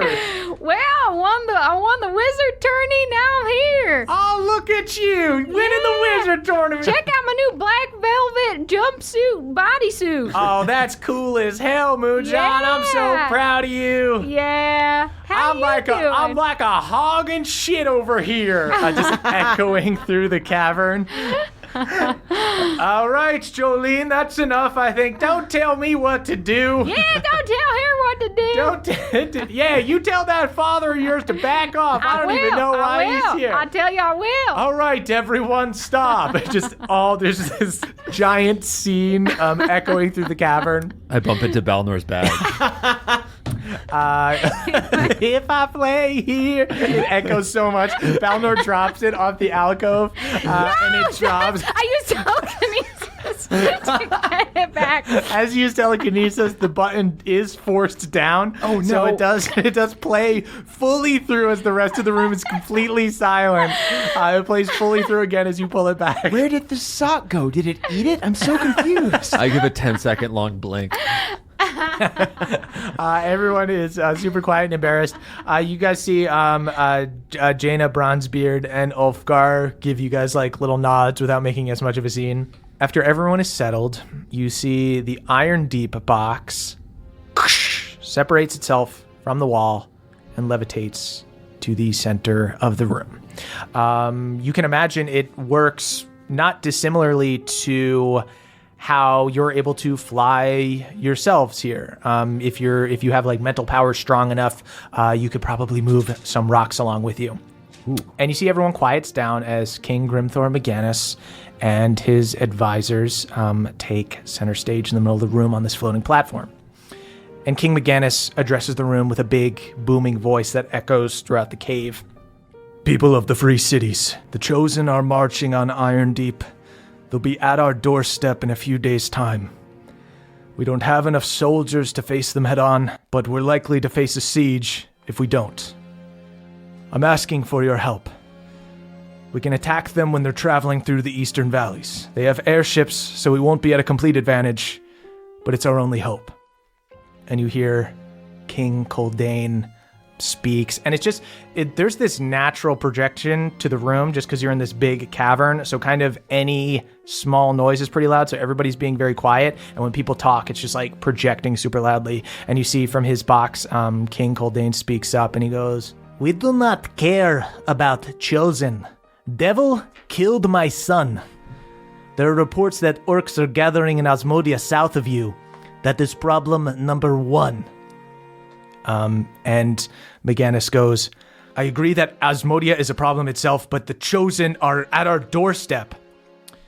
Perhaps then the summer dwarfs should not have holed themselves up in the mountain where they could just be stuck. Could be regular city then, huh?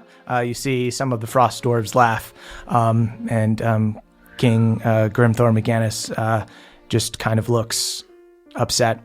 And suddenly you hear another voice go, I don't agree with the way that he's saying it, but I have to concur with King Coldane. You see another box removes itself from the cave wall, and you see McGinnis kind of just sighs, and the Iron Deep alcove rejoins the wall. This other little rock island floats towards the center. This is a representative from a small port city called Ramasit, which translates from Elvish into Storm City. It's south of Glade. Their banner is aquamarine with a white wheel. The representative is a woman with a fancy billowy hat, a finely made red cloak, and baggy trousers. She carries a cutlass at her side. Looks like a mix of a merchant and a pirate with long black hair and gray streaks. I'm in love. You guys can go ahead and give me history checks to see if you would know who this is. 18. 15. 13. Hard one. You have heard of her because you are from the western side of Bohemia. You are from Iron Deep, and a lot of like iron workers and blacksmiths and stuff definitely send things down to Ramasit. So you would know this as Mesna Valtric. This is Mesna Valtric. She's amazing. And you see Mesna addresses the crowd. Ramasit is closer to Asmodia than any of the major cities. They are gathering an army. What exactly they're up to, we don't know. Any scouts we've sent haven't come back. But we have all gotten word that Ilsed is alive in the Nine Hells. What else would these orcs be doing but helping him? We don't know the extent of Ilsed's powers currently, but a normal necromancer can raise the dead. What could a necromancer demigod do? The devil wants to destroy all life on Earth, the Allah wants to rule us. Which would you rather have? And you hear kind of a collective, confused murmur from people. And she goes, now, I'm not saying anything long-term, but I propose that we work with the Chosen temporarily to deal with this ill-said problem. And you see the dwarves of Iron Deep are very upset about this, but everyone else is just kind of quiet. That sounds like a really dumb plan. Hardwood, your voice agree. echoes through the cave, and you see Mesna looks confused. You do see that, and you would know this because you've heard of her. She is a half-elf. There are a lot of half-elves in Ramasit because, Glade home, before you guys got to it, was very much about like the pure blood of the high elves and stuff. So there are a lot of half elves that have settled there in this port city, and they come there with nothing, and then they're able to become merchants, or they become pirates or something like that. She looks up at you and she goes, "Sorry to be presumptuous, but from the looks of your beard, my half elven brother, you couldn't possibly be from Gladeholm." I'm from Iron Deep, actually. And you see Ulfgar starts bashing his axe, like the handle of his axe on the ground, and you see like a few of the guards and stuff and people that are with McGannis that are probably more like royal dudes who used to make fun of you, see Ulfgar kind of banging his weapon, and they start banging it in support of you. I raise my fist at Ulfgar. Yeah, brother. And Lucanus goes, "He is part of my traveling party, and I am the representative from Gladeholm, and I grant him permission to speak on our behalf." Yeah, and I also agree with what he said. you, despite how nice he looked. You see, King Coldane speaks up, and he goes, "I might have to agree with our friend from Ramasit here." And you see the dwarves from Iron Deep are like groaning and getting all angry. And he goes, I pray to only one God. That is more than creator of dwarves. However, if the Allah does not make me bend the knee, if we just work together for military operation, I would be open to it. And you hear some of the other smaller cities and stuff begin kind of murmuring in agreement. And you see Meemaw from the Iron Deep platform speaks up, and she goes, "We can't trust the Chosen after everything they've tried to do. Look, there are other allies we haven't considered. What if we went up and tried to broker a deal with the Giants? What if we..." And you hear instantly Coldane's is like, "Oh yes, Frostwind, go talk to Giants. We have been at war with them since they have existed. Maybe you all, living in summer, forget what the Giants did. Giants attack my wall every day." What about the Fae? You see, Meemaw agrees, like, "Yeah!" And everybody kind of murmurs in confusion. We got some Fae that owe us some favors. I wink at the woman.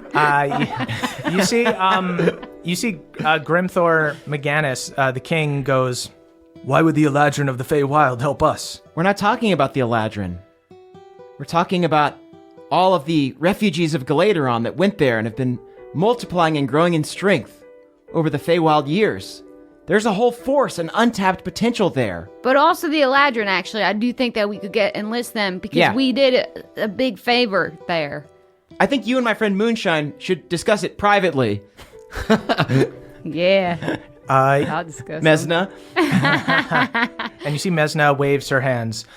Look, it would be wonderful if in some fairy tale world some Eladrin would swoop in out of nowhere. That's exactly what the Feywild is. Yes, that is exactly what the Feywild is. It is a world of dreams, but we need to live in the now. Even with Eladrin or their fancy little games, who knows if we'd even be able to trust them, okay? What about a monster caravan in the Shadowfell?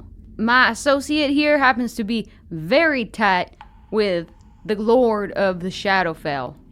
Oh yeah, that's true. She's my mommy. You see, there's a general kind of murmur of confusion, and then you see these very pale, weird people with bald heads lean forward. "He is telling the truth. We have spoken to the shadows."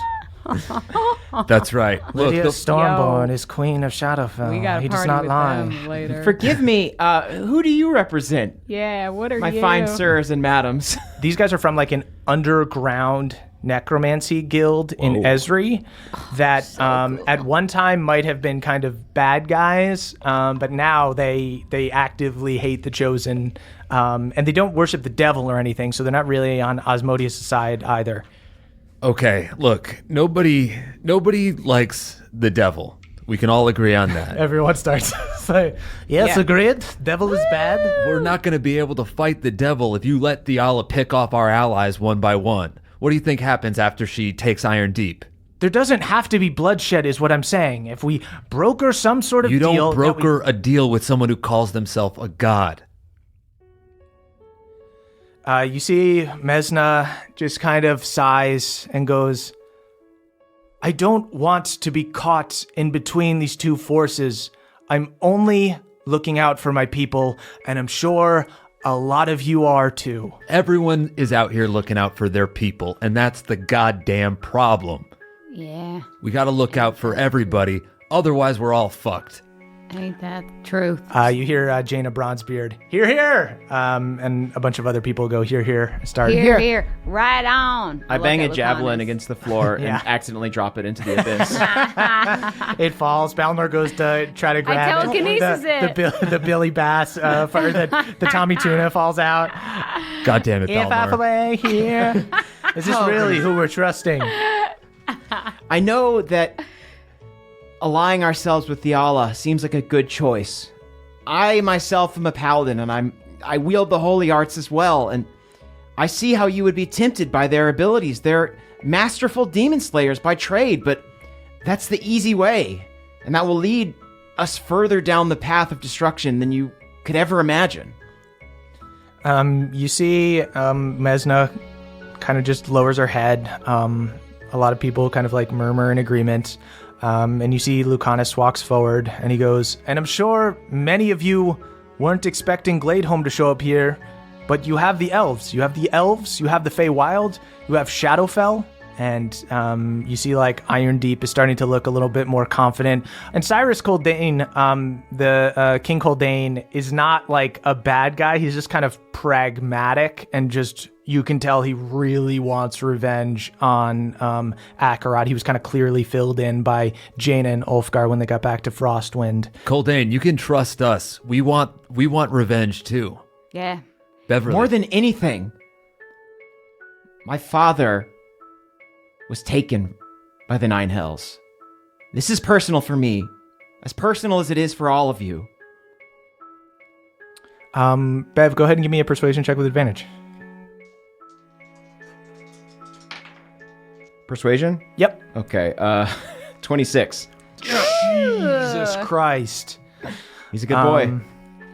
You see Coldane nods. Nine Hells, take your father. Yes. There's a chance I'll never get him back. You see Coldane just kind of nods to himself. And Mesna goes, look, we can all have our emotional sob stories and whatnot, but I'm a realist, okay? She's so callous. I love it. Look, why don't we put it down to a vote? Yeah. Sure. I'll do yeah. vote. Everyone agrees to a vote. Everybody bangs their javelins and hammers and axes and swords. So Mesna begins going city by city. You see a few of the smaller cities that are definitely afraid of Diala and stuff. Vote yay. Vote to go with Diala. I'm writing their names down. Iron Deep, of course, votes nay. They go for you guys. Fuck the Allah. Yeah. Iron Deep bangs their weapons. They go through. It is mostly nay at this point. And it gets to Frostwind, and you know that there are a lot of eyes on King Cyrus Coldane because he is the biggest army. A lot of people will fall into line, kind of based on what he does. And he takes a long think about it, and then he looks up at Beverly. I nod at him. And then he looks at the room and he goes, Nay. Yeah. I lose another javelin. It falls over. If I fillet here, I don't know. I think he magically We have to enchanted return this. it. Moonshine, we have to return it. Yeah, but we return it, I only get half my platinum back. I'm begging you. So you see Mesna shakes her head and she goes, if you can't listen to reason, then you will just have to be eliminated.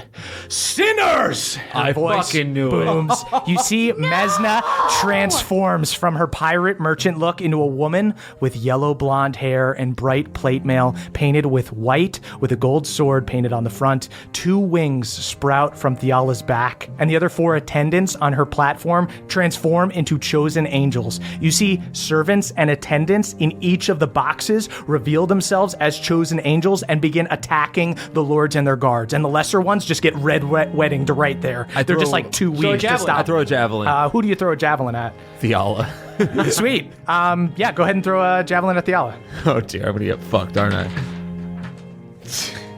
An 11.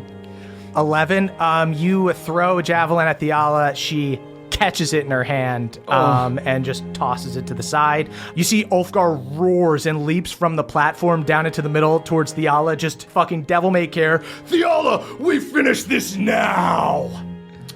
You see, as angels flood into the boxes, Jaina Bronzebeard draws her hammer and holds King Meganus back. Mima turns into a bear and leaps forward, grabbing one by the neck. 2 angels begin charging in towards your box, and Lucanus holds up his hand. I can deal with these 2. I'm gonna fungal form and fly my way to Theala. Everybody jumping in the fight with I want Theala? to call my dwarf daddies as I fly in. So you guys all dive from the balcony, joining Ulfgar as you converge on Theala and her angels in the middle. You see, as you go to engage her, she has a hammer at her side and a shield on her back, but instead, she elects to pull out 2 great swords. Normally a one-handed weapon, she easily wields one in each hand. God damn it. And that's where we'll end our episode. I cannot believe we are here. Fuck this god. Yeah, for real. God damn it. God damn You know, her. maybe she'll come around, and then I could still kind of date her or something. You gotta like that stop on the trying to side. Right, rehabilitate that's fine. demigods. As long Yeah, as she'll you're go back right, to you're that right. salt of the earth half elf from the I'm just saying the City. pirate garb was doing it for me, and the streak of gray hair. Yeah. What? Okay, guys. Thank you guys so much for listening. Go on over to our Patreon, patreon.com/NADPOD. That's NADDPOD to listen to a short rest. Don't sing yet. Please, yet. please just don't sing yet. Promise. Guys, we have if I fillet here. We've got some things to plug. Our shows are coming up next week, so if you haven't gotten tickets by now, you might be shit out of luck, but I think there's still tickets left for our New York show. So September 12th, we're going to be in New York. We'll see you come. guys soon. We're super excited for our Nanofly Effect tour. Thank you guys so much. Check out Hot Date is coming back to Pop TV for second season. Up to time, baby. September 20th. You can watch episodes live when they come out on Pop TV. We're going to be having 2 come out every week. Or you can just go to the Pop Now app and watch all 10 episodes the day they drop. Why not? Caldwell, you got anything to plug? Just house those eppies. I would like to plug our P.O. box and all the wonderful gifts we've received there. Oh, yeah. Here we go. I got a long list. Hope that's all right with y'all. Yeah. Thank you very much to Champagne, who sent us lovely letters and painted minis of Balnor and Old Cobb. Delicately crafted. They're beautiful. Adam and Jessica R. Sent us Kritzberg shirts in the Fraser font. Cannot wait to don that shit. We were recording with Zach at the time, and for a second he was confused, and then we were like, Orc Fraser, remember Adam Conover's character? And then he was fully on board. Catch up. They also sent us a Steelers Pawpaw. That's Pawpaw with a Steelers jersey. It's cute as hell. I'm bringing him to the game. You got it. Especially Moonshine's. Oh. It's going to get beer spilled all over him. Thank you to Mel for some amazing marker drawings of Hard One saying, what do we say to the god of death? watch this. Yeah, buddy. Also one of him falling in the mud and a hand-drawn... I threw that one away. Just kidding. I love that one too. And a hand-drawn pawpaw card. You can find more of so Mel's work precious. at Lady Blah Blah on Instagram. Thank you to Chris H. for sending a bunch of Pittsburgh supplies. People are excited about Pittsburgh. Yeah. People, I'm excited about Pittsburgh. Hell yeah. Chris sent us a dice bag, a terrible towel, a neighborhood guide, and a collection of local phrases. Thanks, Chris. Yins Pittsburghians are good folk. Oh, Chris H. also sent us a stuffed ram in memory of Ryan. That is No the need. softest Ryan's fine. little stuffed animal I've ever held. That's what I'm bringing to the Steelers game. We're all going to be at the Steelers game with stuffed Just stuffed animals. Gotta have my plushies. Just brutally beaten by the Steelers fans. It is veal soft but hard one. Please do not eat it. Guardian of Light Zach H sent us a Dungeons and Dragons DVD double feature. That's Yes, the baby. D&D movie with, I believe, Marlon Wayans. Spoil me. Spoil me. We are absolutely doing that, Yeah. right? We We gotta have watch to. that. Yeah. Yeah, no question. And then also the sequel, the straight-to-DVD sequel, Dungeons and Dragons, Wrath of the Dragon God. So we got that one to look forward to as well. Joseph P. sent an Old Navy gift card for Murph. God damn it. That's so Thank funny. you, Joseph B. I cannot wait to take you shopping. I'm going to buy a vest. I know. Be so that's what you're fashionable. gonna buy. I actually might just like buy underwear or something, some basics, No, you know? we're getting you a Polar Tech vest. Fine. You could get a waist vest, which I guess would be underwear, like whitey tighties. Junk vest. Taylor from Iowa sent us a very nice note. Taylor sent us all individual dice bags that we had to guess which one we were. little puzzles. They were Oh. little puzzles, and Taylor, we all guessed correctly. Actually, we you did. you guessed entirely correctly. I guessed first because I was also like, because mine is made of bullywug skin, and I'm telling you, people, this is a texture to behold. Ooh, it's iridescent. And I have been rolling with these dice for the past couple episodes, and they have been treating me right. I like my dice so much, I stole hard ones. Wow. Yep. Jonah S., actually listening overseas in deployment, sent us a nice letter. Jonah asked for tips on how to get a group interested that's never played before. Oh, everybody wants to play D&D. Nobody wants to DM. You got to DM. Yeah, that's how- You got to DM. If so you DM, they will come. Yep. Wow. That's true for anybody. Yep. That is the true. You got to light the beacon. Yep. Except on social media. Maddie sent us a cool postcard from China featuring a cool painting of a cat and some caw-caws. Yeah. Kathleen and Timothy sent us a wedding invite to their lovely wedding in Spencer, Massachusetts. Wish we'll we be could there. be there. We'll be there in spirit. we all get +1s, right? Yeah. I also, while you're doing this, I want to give a shout out to Alex from Germany who made me a moonshine doll and an amazing clay pawpaw to go along with it. And someone recently on Patreon asked if there's a reason that I've been talking about pawpaw more on the episodes, and it's because ever since Alex sent me that, I've been having my little clay pawpaw next to me, so I'm thinking about pawpaw all the time. You're always giving him little scritches. I do. that's I do true. pet my little pawpaw. Elliot L. sent us a little note asking if we were ever going to do a show in Arizona. We should Ooh. do a Phoenix show. That'd be love really that. fun. Phoenix is a great yeah. city. Hang I've out never in been to Phoenix, Arizona. Scottsdale, have a Yeah. little fun. Arizona. Go to Six Flags. Do a little know I'm into that. Let's do Sedona. That's a great. Yeah. Oh, Ooh, yeah. yeah, we can Get a little like red sit on wine. crystals. So many crystals Yeah. there. God on it. We should do a Trinity. We should do a Trinity-ville. Holy shit! I'm We're gonna go to Sedona, Phoenix and then Sedona. we're gonna go Trinity-ville and collect Sedona. crystals. The Oh my Crystal God. Lovers I'm Tour. gonna start every morning with a sound bath. They don't have showers in the hotels. They just have sound baths. Caldwell, you got anything else? That is it. Thank you so much. If you would like to send us stuff, you can do it at 1920 Hillhurst Avenue, number 222, Los Feliz, California, 90027. Jake, you got anything? I tell you what, for anybody that's still listening now, just good on you. Thanks Yeah. for listening to the Yeah. end. Yeah. Thanks, buddy. guys. I love you. Mwah. Mwah. Thank you guys so much. Mwah. Follow us on Twitter at CHMurph is me, at Caldy's Caldwell, at EXford's Emily, at Jake Hurwitz is Jake, and you can tweet about the show using hashtag NADPOD. That's NADDPOD. We are the youth of a nation. We are the youth of a nation. Hey friends, Caldwell here to shout out our benevolent Council of Elders. Let's get to it. Brad D, the only Pebblepot that isn't Craven, calls their family every Sunday to make sure they're doing well and also to remind them not to bend the knee to Theala. J Loma 72, aka Steelbreaker, Hard One's Gymspiration. Beverly once joined Steelbreaker for a workout session and got so sore he had to be carried in the bag of holding for a week afterward.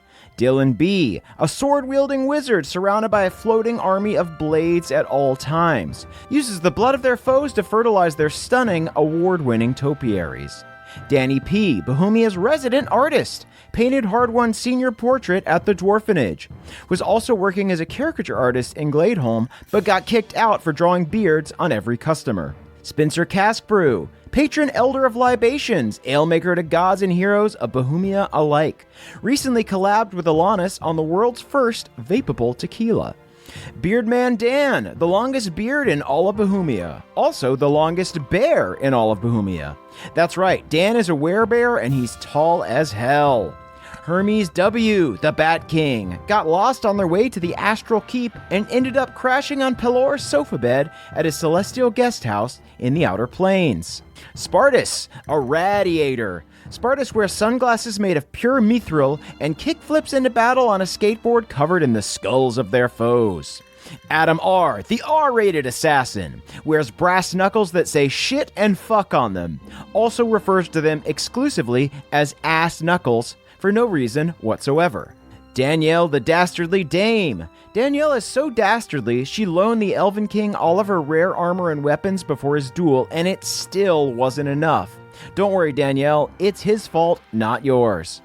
QC, aka Haldor Frostback, MVP of the Giant Wars, crewed on the SS Stormborn and fought alongside Elias and Red. Haldor fought so many giants they now have trouble fighting regular-sized foes because they always aim too high.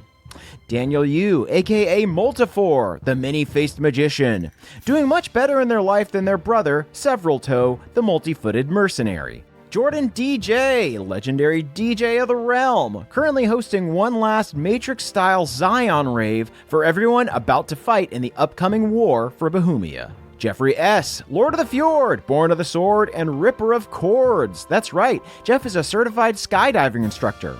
If you're gonna jump, best jump with Jeff. Cutter W., a high elf dandy turned crick barkitect, currently trying to figure out how to make the Glade Congressional Water Park as wet and wild as elvenly possible. John S., aka Schubert the Mushroom, was recently hired by Brad D to serve as a nightlight for all his cowardly Pebblepot cousins. Ryan M., Hard One's Ram, was also waiting to reunite with Hard One and Gladeholm and watched tearfully as he chose Caw instead. Elena C., a wizard who can maintain concentration on 2 spells at once. Their secret? Deleting Instagram. It's just such a time suck, you know? Michael McD., head mixologist at the Blue Manna Inn, created a crickwater and wine cocktail to celebrate the union of the elves. To remain sober after drinking it requires a DC 50 constitution check. Woo! Andrew M., a Frostwind bard currently writing a play about the 2 crews' exploits in the frigid north, currently called Boobs on Ice. Victor T., Balnor's boy, whose loving dad was ripped from his family and transported to another world. However, unlike the Bohemian Balnor, Victor's dad ended up getting trapped in a deck of Magic the Gathering cards and has yet to be released. Justin I., a traitorous elf who was recently thrown into the dungeon for pointing at Mama and shouting, "Are you all crazy? She's a fucking possum!" Got off easy if you ask me. Jacob C., a druid who uses the Wild Shape spell to run their own petting zoo. The kids don't suspect a thing, and the parents don't care because it's super cheap. Elena M., a mild magic sorcerer. Every time Elena casts a spell, they roll a d20 to see how many people are put to sleep by the boring efficiency of their arcane ability. McPucks, the amazing codemaster who programmed our website, recently attempted to teach Crick Youngins how to code, but had to give up after they somehow set a 3rd laptop on fire. Earl and Kathleen L., a high elf and crick elf who met at the Victory Festival, currently honeymooning in a huge enchanted timeout sack. Jibe G., head of Mama's Royal Queen's Guard. Jibe's armor has a built-in baby Bjorn for transporting the Possum Monarch to various diplomatic engagements. Jostrich, the Jock Ostrich, sworn enemy of the book-loving Dork Stork. Damiel R., Ram Daniel's evil twin. Their wool is used to make the penitent undergarments worn by all the chosen soldiers, and it is extremely itchy. Destin C, the only green teen with more patches than Beverly. To be fair, they went to the Feywild and had 30 extra years to collect them, but Beverly is still super jealous. Devin B, the Bodega Lord, runs the only shop in all of the mortal plane where one can purchase the sinful eldritch concoction known as Four Loko. Sergio Salazar Solomon Zacharias de Sequani, 7th of his name, a sexy Peruvian snakefolk with sweet snake patterns on his skin. Sergio has a -2 to perception, but doesn't need any rolls to know that everybody's checking him out. Michael L., the nastiest teen in Frostwind. For Michael L., every day is Operation Nasty Lad. Sam H., Alanis' dealer, has such a high tolerance that Sam can snort bad arcane and only risk blowing up a single appendage. Wow. Treylay, the Cray Fae who neighs. Treylay was recently polymorphed into a horse by an evil fairy and is desperately searching for someone to turn her back. Good luck, Treylay. Aaron G., master of the banishment spell. Aaron is an extremely sore loser and is known to banish their opponents to the 9 hells anytime they lose at stones. Jory S., a jacked wizard. Jory is so jacked that they're unable to cast any spell that requires lifting their arms above their head. That's a problem worth having if you ask me. Alucard, a reverse Dracula. Alucard bites people and spits blood into them. Arguably more dangerous than a regular vampire.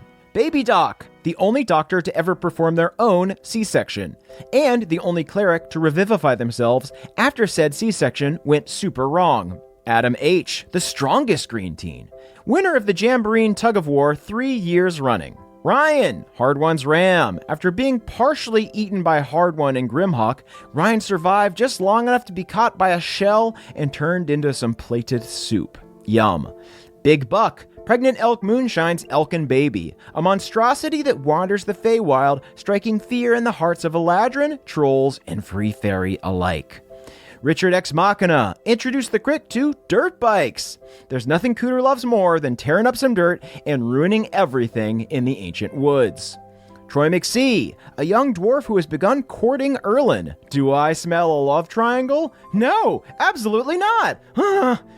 Cannibalistic Cthulhu, a giant monster who seeks to consume all souls and also is interested in Erlin. Do I smell a love square? This is romantic geometry that I'm not ready for. Sam L., a regular-ass magician. Sam can't cast wizard spells, but they can probably find your card in a deck. Dom R., one of Mesna's attendants who didn't realize she was Theala in disguise, but just kind of rolled with it and attacked Ulfgar so no one would notice. Smart. Josh S., one of the dwarfins who picked on Hard One as a child. Josh is so nasty they quietly booed Hard One when he spoke at the War Council. Wow, petty. Blitzkrieg Dimitri, owner of Dwarger's Big Burger. Blitzkrieg catered the Astral War Council, and unfortunately it seems like they're unlikely to get tipped. Caleb Storm, cupbearer in Cord's Great Hall. Occasionally swaps out Cord's wine with grape juice so Cord doesn't get too drunk and try to wrestle them. Smart. Nicholas C. has starred in every single movie ever made in Bohemia. Simultaneously the realm's greatest star and biggest has-been. Mike H., like Theala, can wield a great sword with one hand. It's not functional at all, but boy does it look cool. Matthew E., a terrible barbarian comic who has to go into a rage during their stand-up sets because they're frequently pelted with fruit. Samuel B., the finest fruit thrower in Bohemia, has pelted Matthew E. to the point of unconsciousness more than once. Tilford G., author of the hit children's book and movie Ulfgar Goes Punch. The script for the movie was only 5 pages long because the source material is so short, but Tilford made a cool 5 million platinum nonetheless. Guardian of Light, Zach H., Bohemia's only Keyblade wielder. Once had to break Goofy's ribs and revivify him in front of a group of horrified onlookers. Curtis S., the only other member of Erdan's birdwatching club. Curtis is planning on stealing Kaka from Erdan. Stay tuned. Colton B., the greatest caricature artist at the Crick, and thus the greatest artist at the Crick. Jens Christian T., taught Jens Lindell everything he knows, including his terrible attitude. Jens Christian T. is an extremely bad influence. Gage M, the last green teen left in Galateron. Gage recently tried to hold a jamboree and was burned at the stake for witchcraft. Oh no! Aaron C, the homeless man that was used by the band of boobs to distract the Chosen back in Galateron. Unfortunately, Aaron was sleeping in the pile of wood that was later used to burn Gage M. R.I.P. Aaron C. Montana Monarch once ruled the Free Ferry with an iron fist, which is why so many of them hate the government. Makes sense. Ellen D, the fiercest woman in Bohemia. Ellen can win a fight with a mere stare, because her eyes shoot lasers. TJ M, the gnome barbarian, fights with a tiny doll's axe. It's unclear why a doll had a functional axe to begin with, but TJ knows better than to question fate. RPKB, R2-D2's less helpful cousin, also contains a holographic message from Princess Leia, but theirs is just her grocery list. Taylor S, aka Trask the Traveler, has literally walked a mile in another man's shoes. Afterwards, Trask walked back to the hostel and apologized to the man for taking his boots by mistake. Anime Intellect, Bohemia's #1 graphic scroll collector, owns a very rare manga version of Bev's Dragon Anatomy book called Dragon Balls A to Z. Zolo Dolo, an Oath of Devotion paladin who stands in the front row at every Kid Kobold concert and casts Bless to make sure that the kid always kills it on their charisma checks. Nice. Joshua C, a knight who wears a haunted suit of armor. You might think wearing this armor would give Joshua special abilities, but it's haunted by the ghost of a dog, which is cute but annoying. Larissa J, the Bohemian elf on the shelf. Unlike the cute Christmas toys from our world, Larissa is a full-sized elf that watches your child. Basically just a weird babysitter that you don't pay. Keep it up, Larissa. Dylan C.M., the wannabe DM, gave their players printouts of T.S. Eliot poems instead of character sheets. Why, Dylan? Why? Kelvin Noodles, the pasta elemental. Kelvin is preparing an army of meatball barbarians to fight their oldest foe, Brent, the lentil elemental.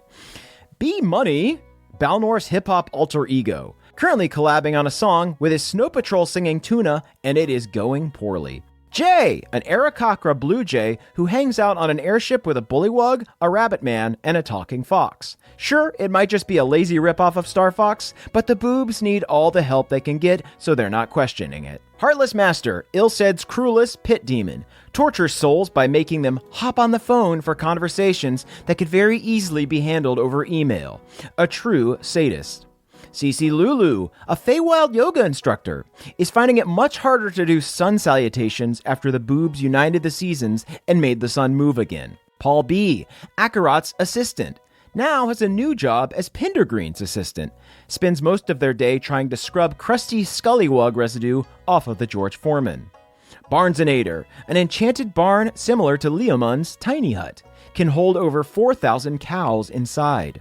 A great spell with a terrible smell. Yasmin, aka the Yasminian Devil, defeated the air elemental queen by spinning around until she turned into a tornado and also barfed a whole bunch. Eric G, a barbarian dentist. If you hate your teeth and need them gone fast, let Eric G punch you in the fucking face. Jackalope Oddity, the drummer for Pendergreen's favorite new metal band, Rat Nuts. Jackalope casts mirror image on themselves before every set so that it looks like they're playing the drums way better than they actually are. Zach C., a hungry wizard who invented the Hero's Feast spell. Their staff is a 6-foot-long party sub. Eating a foot of it restores all your spell slots. Aiden R., Apple Scrumper's mudboarding coach. Currently making Scrumper mudboard on concrete, which is a clever idea in theory, but in reality has just led to a lot of scraped knees. Jeremy R., the bartending assassin for the SS Stormborn, fights with 2 daggers made from pre-shattered beer bottles. Upon hit, they each do an extra d6 of tetanus damage. L.E.K., leader of a group of rowdy goblins sworn to Pendergast. With their leader gone, Ellie and the other Noblins now spend their days whacking mailboxes and shoplifting from Rite Aids. Luke H., a rat man whose life sucks even more than Red's. Luke uses their airship to host drunken bachelorette parties. Sure, it's a terrible idea, but the pay is really good, and eventually you get used to all the falling deaths. Ritterin, Kaka's former master.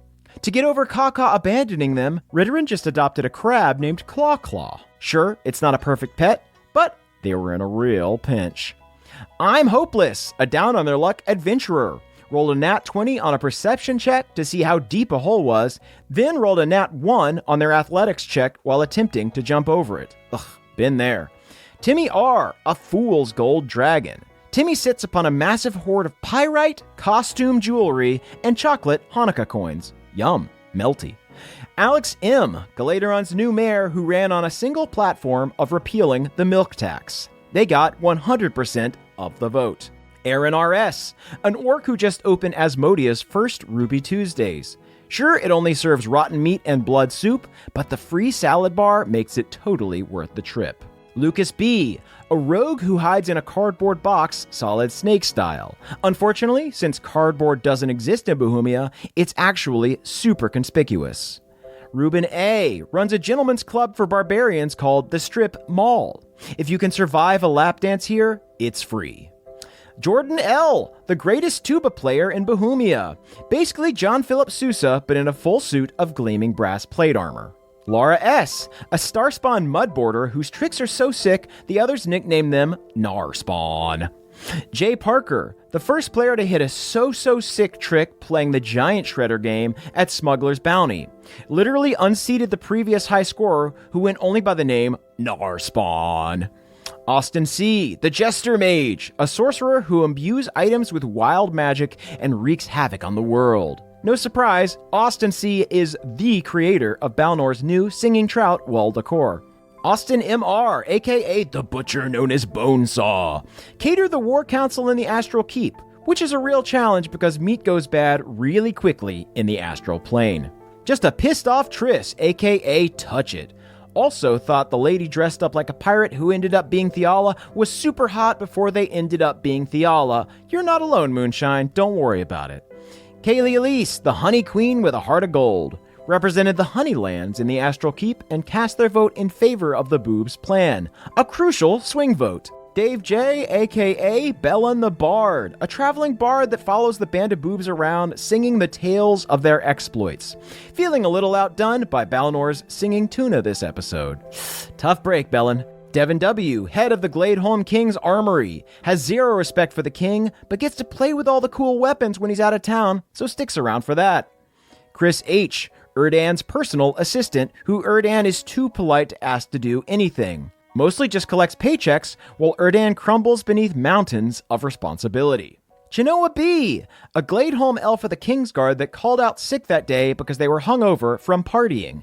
Literally slept through the next day's duel as well. Chenoa parties hard.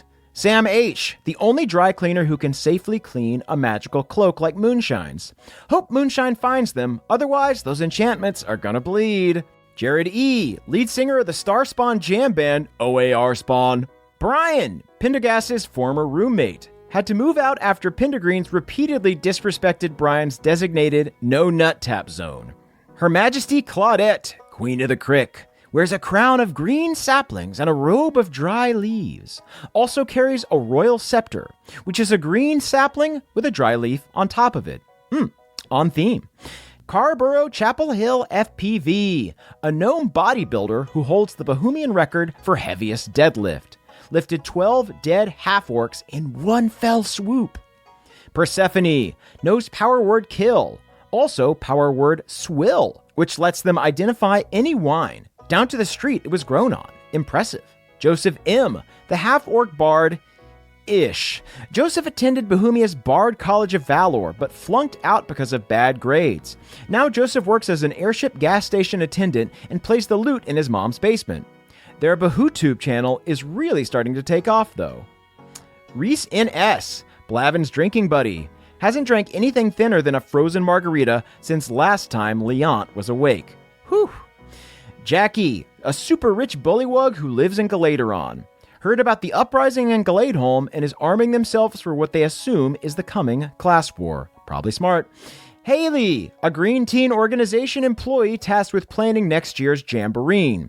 The gift bags are done, but Shadowfell is booked through May. Oh no! Eric and Andrea B., an adventuring duo who are celebrating 11 years of marriage.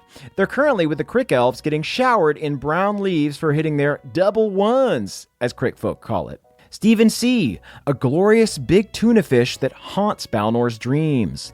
Balnor flips over his singing tuna at night, lest it remind him too much of the afeared Stephen C. Doobie Ashtray is actually an astral ashtray. If you ash on Doobie's ashtray, it disappears and teleports to the astral plane, which at this point is very polluted. Diane W., Maverish's crush at school who is so cool they didn't even watch the wizard tournament. Maverish gets choked up thinking about how badass it is to be so whatever.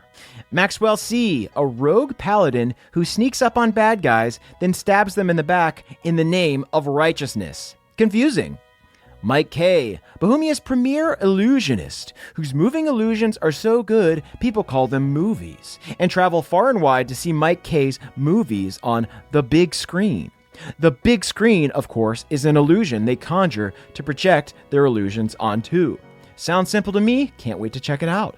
Michael M., Jins Lindell's sparring partner. Actually just a dancer and thinks Jins is their dance partner. Very good at tango and foxtrot. Omri M., a tween-age kraken, has a secret Instagram account that their father kraken does not know about. Uh-oh. Callum L., a warlock whose patron is the power of friendship. Knows all the evil spells, but does them in the name of friendship. Aw. Charo Arcadius, a tiefling warlock whose tail has a mind of its own. Charo speaks 2 languages, but their tail speaks 3. One of which is American Sign Language. Very impressive for a tale that isn't even prehensile. Scott D., an airship outfitter who offered to install spinning rims on the SS Stormborn. The band of boobs pointed out that they don't need wheels, but Scott D. insisted, how dope would it look though? It would look like you were driving in the sky.